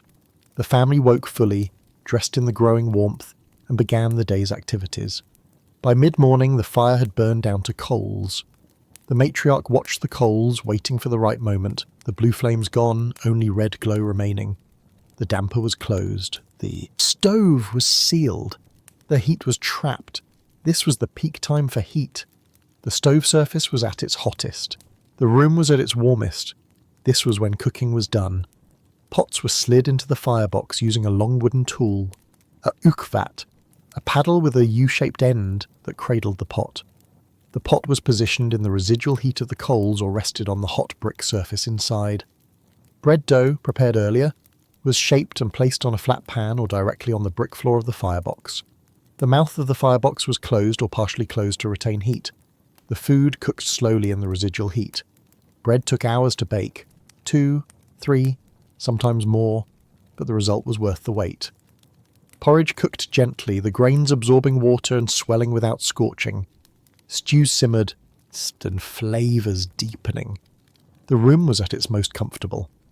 People worked near the stove, taking advantage of the warmth and light. Women spun wool or worked on weaving if a loom was present. Men repaired tools, carved wooden implements, prepared materials for spring planting. Children played quietly or helped with small tasks. By afternoon, the fire was long out. The stove was radiating steadily. The heat was gentler now, the surface warm but not hot. The room was still comfortable, though cooler than mid-morning.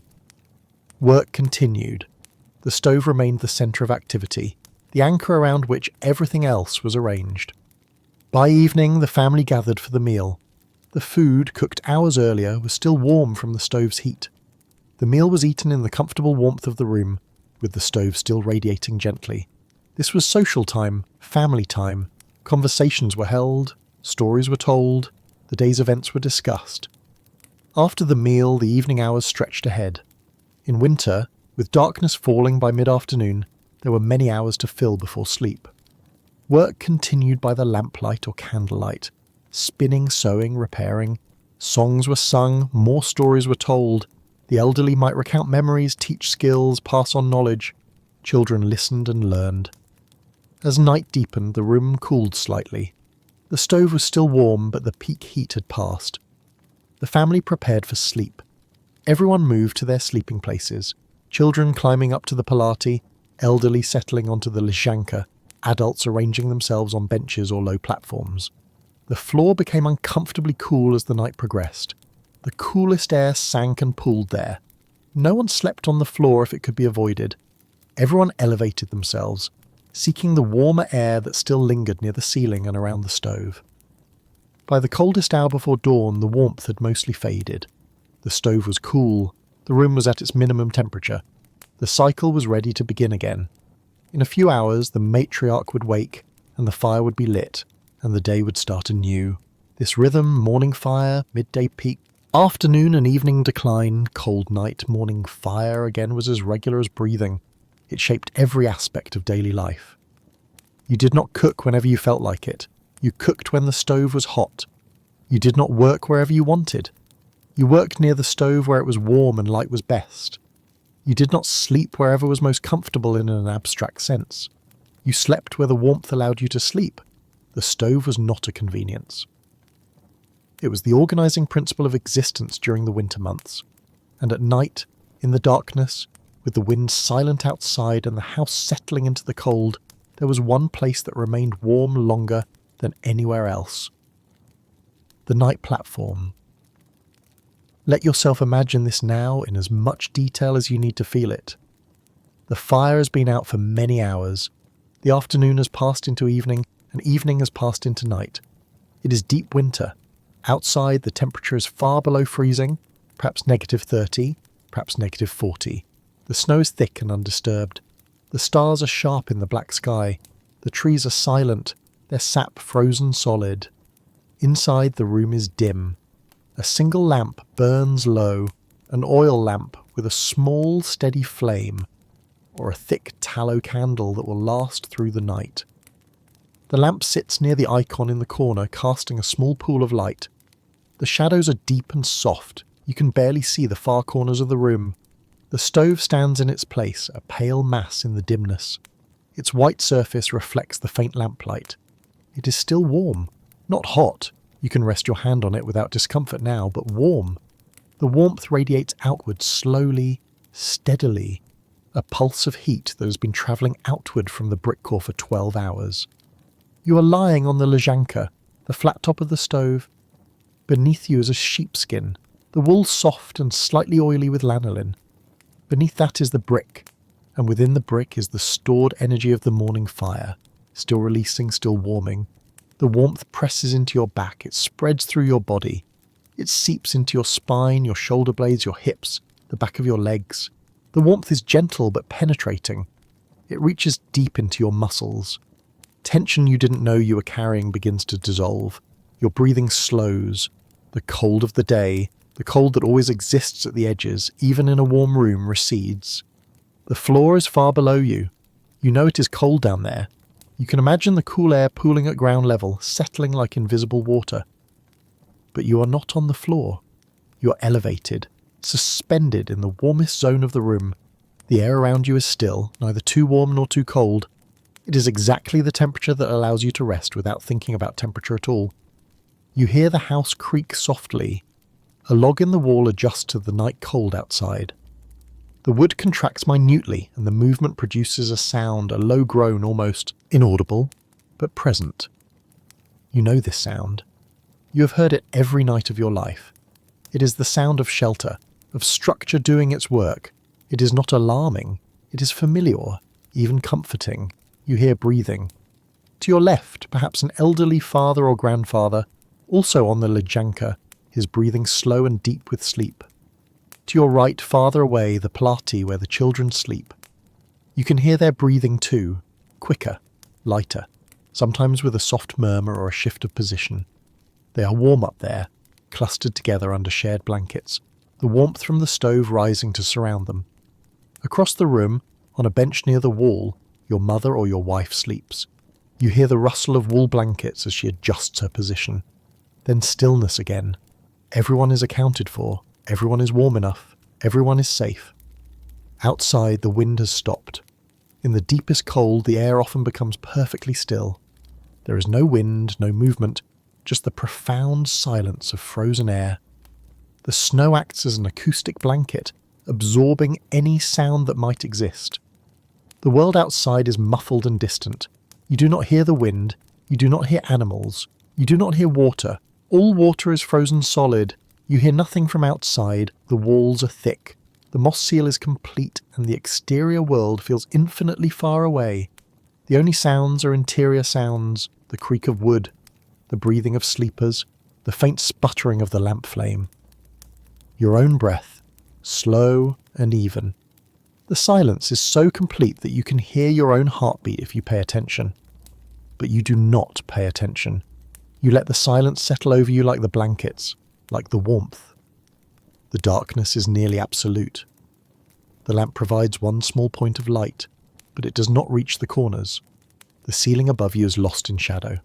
The far wall is invisible. You exist in a small sphere of dim awareness. The warmth beneath you, the air around you, the breathing nearby. Your body is heavy. The warmth has made you heavy. Your limbs feel weighted, sunk into the sheepskin, disinclined to move. This is not uncomfortable. It is the heaviness of deep relaxation, of a body that has worked through the day and is now allowed to rest completely. You do not need to tend the fire. The fire is out. The damper is closed. There is nothing to do. The stove will hold its warmth through the night. You will not wake cold, you will wake to the coldest hour, yes, but you will wake on the warm platform and someone, your mother, your wife, whoever holds that responsibility, will light the fire and the cycle will continue. For now, there is only this, the warmth beneath you, the darkness around you, the silence outside, and the knowledge that you are held by the architecture, by the wood that was chosen carefully and felled in winter, by the moss that was packed between every log and checked every autumn, by the threshold that he high to trap the cold outside, by the walls that breathe slowly, exchanging oxygen and carbon dioxide at a rate that keeps the air livable, by the elevated floor that separates you from the frozen earth, by the tons of brick that absorb the morning fire and have been releasing it steadily, generously for 12 hours. Everything serves the warmth, and the warmth serves you. The stove is not just a thing, it is the heart of the house. It is the reason the house exists. The walls are there to hold the warmth the stove creates. The moss is there to seal the gaps so the warmth cannot escape. The sinai is there to buffer the cold so it cannot rush in. The ceiling is low to keep the warmth close. The floor is raised to protect from the ground cold. Every element, every decision, every piece of map of knowledge embedded in the construction, it all serves this single purpose. To create a space where warmth can be generated once per day and then held, stored, released slowly so that human beings can survive and even be comfortable in a climate that would otherwise kill them. You sink deeper. The transition from waking to sleeping is gradual and smooth. There is no moment where you decide to sleep. Sleep simply arrives, like the warmth, like the darkness, inevitable and welcome. Your last conscious thought, if it can be called a thought, is not a thought at all but a feeling of being held, not by a person, though people are nearby, but by the structure itself, by the house, by the knowledge and care that went into its making, by the generations of observation that led to this design, this precise thickness of logs, this exact method of sealing, this specific mass of brick. You are held by human ingenuity expressed in wood and clay. You are held by the understanding that survival in this place requires not fighting the cold but creating a refuge from it. A vessel, an ark floating on a white sea. Outside, the temperature is 40 degrees below zero. The trees are cracking from the pressure of ice in their trunks. The snow lies perfect and undisturbed under the stars. The silence is absolute. The cold is relentless. Inside you are warm. The Izba has done its work. Closing reflection.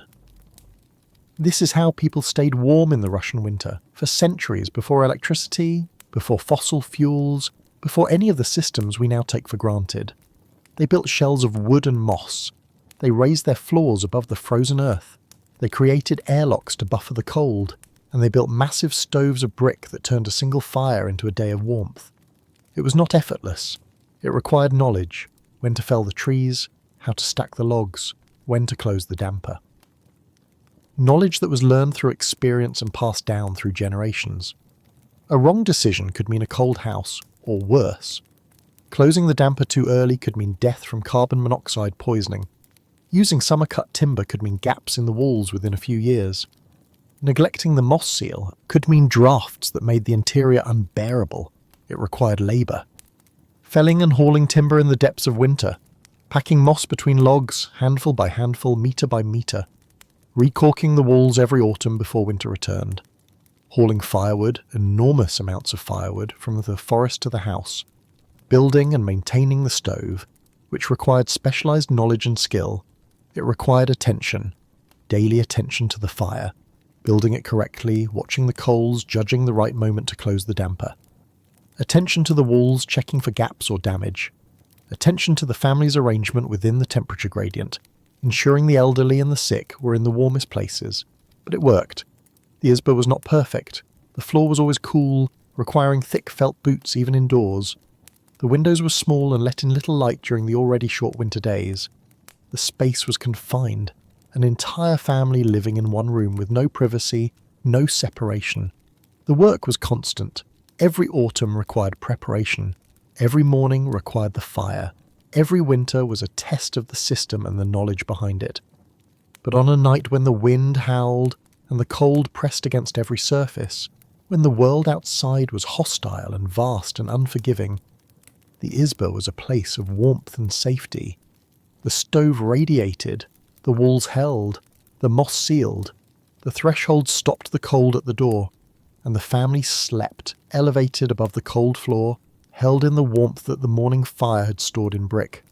This was the architecture of patience, not fighting the cold but outlasting it, not generating heat constantly but capturing it, storing it, releasing it slowly over many hours, not forcing comfort through continuous energy expenditure, but creating the conditions where comfort could exist through intelligent design and thermal mass.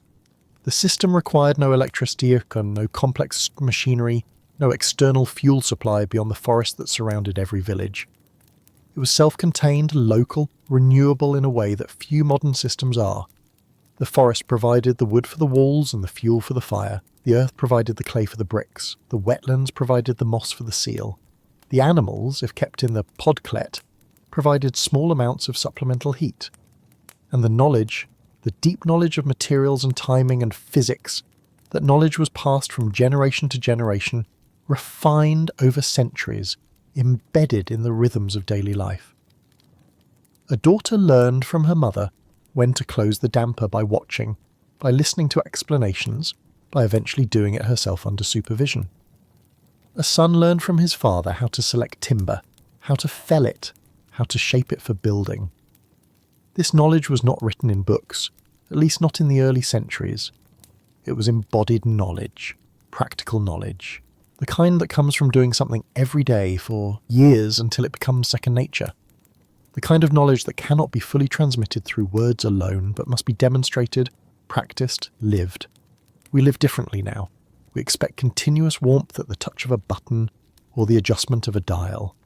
We expect uniform temperatures throughout our spaces, every room the same, every corner as warm as every other corner. We expect not to think about heat, not to tend it, not to plan for it. We expect it to simply be there, always, reliably, requiring no skill or attention from us beyond paying a utility bill. This is, in many ways, easier. It is certainly more convenient. You do not need to know anything about thermodynamics or combustion or thermal mass. You do not need to wake before dawn to light a fire. You do not need to watch coals to judge the right moment for a damper. You do not need to pack moss between logs every autumn. But there is something worth understanding in the old way, something worth remembering even if we do not practice it. The Izba taught patience. The stove could not be rushed. The fire had to burn its course, the bricks had to absorb the heat slowly, the warmth had to be released slowly. Trying to rush any part of the process would fail. You learn to work with time, not against it. The Izba taught observation. You learn to read the colour of coals. You learned to hear when the house was settling normally versus when something was wrong. You learned to feel the temperature gradient and position yourself accordingly. You learned to notice when the moss seal was failing and needed repair. The Izba taught respect for materials and for the limits of energy. Wood is remarkable, but it has specific properties. You cannot ask it to do what it cannot do. Brick stores heat, but only if it has sufficient mass. Fire produces heat, but that heat will escape unless you trap it. Energy is precious. Every bit of warmth matters. Nothing is wasted. The Izba taught connection to the forest, to the seasons, to the labour of building and maintaining. The house was not separate from the landscape. It was made from the landscape. The wood came from specific trees, felled at a specific time. The moss came from specific wetlands. The clay came from the earth nearby. The house was local in a way that modern construction rarely is, and the Izba taught a particular relationship between the inhabitants and their shelter. The house was not simply a container that you lived in passively. It was a system that you participated in. You tended the fire. You maintained the seal. You arranged yourself within the temperature gradient. The house kept you warm, but you had to know how to live in it, how to work with it. There is a word for this kind of knowledge: vernacular. Vernacular architecture is building that arises from a place, from a climate, from available materials, from generations of people solving the problem of shelter in that specific context. The Izba is vernacular architecture, at its finest, perfectly adapted to its environment, using local materials, embodying accumulated wisdom, requiring no imported technology or fuel. Most of the world's people, for most of human history, lived in vernacular architecture of some kind. Buildings made from local materials using local techniques, adapted to local conditions. And then, relatively recently, this changed. Industrialization brought new materials: steel, concrete, glass, new technologies, electricity, fossil fuel heating, air conditioning, new expectations, comfort without effort, uniform temperatures, independence from local climate. We gained much from this change. We gained comfort and convenience. We gained the ability to live in climates and in ways that would have been impossible before. But we also lost something. We lost the deep knowledge of how buildings work, of how to create comfort through design rather than through energy expenditure. Most people today could not build a shelter that would keep them warm without modern utilities. Most people do not know how their heating system works beyond "I adjust the thermostat." The Izba reminds us that there are other ways, that comfort and warmth are possible through design, through mass, through patience, that buildings can work with their environment rather than fighting it, that human knowledge and skill accumulated and refined over generations can solve problems that we now solve with machinery and fossil fuels. The pechka is still built in some places. There are craftsmen, pechniki, who know how to design the internal channels, how to proportion the mass, how to create a stove that will radiate for 24 hours from a single fire. The knowledge has not been entirely lost. In rural areas of Russia, in some parts of Eastern Europe, in places where tradition has not been completely displaced by modernity, these stoves are still built and used. But they are rare now. Most people have moved on to systems that require less attention, less skill, less daily involvement. Systems that burn continuously or cycle on and off automatically. Systems that require no judgment, no watching of coals, no understanding of thermal mass. Perhaps that is progress. Perhaps it is simply change. Perhaps both things can be true. But on a cold night, if you could lie on the warm top of a well-built pechka, feeling the heat stored in tons of brick radiating into your back, surrounded by the smell of wood smoke and the silence of snow, you might understand why, for so many generations, this was not just adequate. It was home. The Izba was the place where life happened, where children were born and elderly died, where meals were prepared and eaten, where work was done through the long winter, where stories were told and songs were sung, where sleep came easily because you were warm and safe. The stove was the heart of that home. The wooden walls were its protective shell. The moss was its seal. The threshold was its guard. The raised floor was its foundation. Everything worked together, every element supporting the others, creating a complete system that could take a frozen landscape and carve out within it a space of warmth and human life. And at the centre of it all was a simple principle. Heat can be stored. Mass can hold energy. A single intense fire, if its heat is captured in sufficient mass, can warm a home for an entire day. This principle, thermal mass, is as valid today as it was centuries ago. Physics has not changed, but our relationship to it has changed. We have chosen different solutions that prioritize convenience and require less knowledge. There is no judgment in that observation, only recognition. We have made choices as a civilization, and those choices have consequences, both things we have gained and things we have lost. The Izba and the pechka represent what we have lost, or set aside. The knowledge of how to create warmth through design, the patience to work with daily cycles rather than demanding instant, continuous comfort, the connection to local materials and to the labour of building and maintaining, the embodied wisdom of generations, but they also represent something that remains available to us should we choose to remember it. The principles still work. Thermal mass still stores heat. Wood still insulates. Moss still seals. The physics has not changed. Perhaps there is value in remembering, even if we do not return to the old ways entirely. Perhaps there is value in understanding that our current systems, so convenient, so automatic, are not the only systems possible. That there are other ways to be warm, other ways to be comfortable, ways that might align better with a future where energy is more precious, where connection to place matters more, where patience and skill are valued again. Or perhaps the Izba is simply history, something that was necessary once and is necessary no longer. A curiosity, a relic, a window into how people lived when they had no choice but to be ingenious with limited resources. Either way, the story is worth knowing. The Izba existed. The pechka worked. Families stayed warm through Russian winters for centuries using nothing but wood and brick and knowledge and daily attention. And on those long winter nights, when the fire was out and the damper was closed and the wind had stopped and the stars were bright, someone lay on top of that massive stove, feeling the warmth seep into their back, listening to the house creak softly, hearing the breathing of family nearby, and felt not just warm, but safe, held, home. That feeling of being held by your shelter, of trusting the system to work, of sleeping warm while the world outside was frozen, that feeling was real. It was not a metaphor or an aspiration.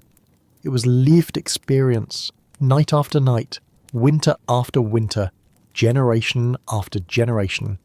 And it was made possible by wood that was chosen carefully, by moss that was packed patiently, by bricks that were arranged skillfully, and by fire that was tended attentively, by human knowledge applied thoughtfully to the problem of how to survive and be comfortable in one of the harshest climates on Earth. The Izba stands. Some of them still stand in museums, in preserved villages, in remote areas where they are still inhabited, as monuments to that knowledge, as reminders that warmth is not magic, that comfort is not automatic, that shelter is something human beings create through observation and effort and care. Rest well. Let the warmth you imagine, the warmth of those tons of brick radiating slowly through the dark hours, carry you into sleep. Let the knowledge that people solved this problem, that they stayed warm, that they survived and even thrived, settle over you like a blanket. The stove will keep you warm until morning. The Izba has done its work, and you, wherever you are, in whatever warmth holds you now, can rest.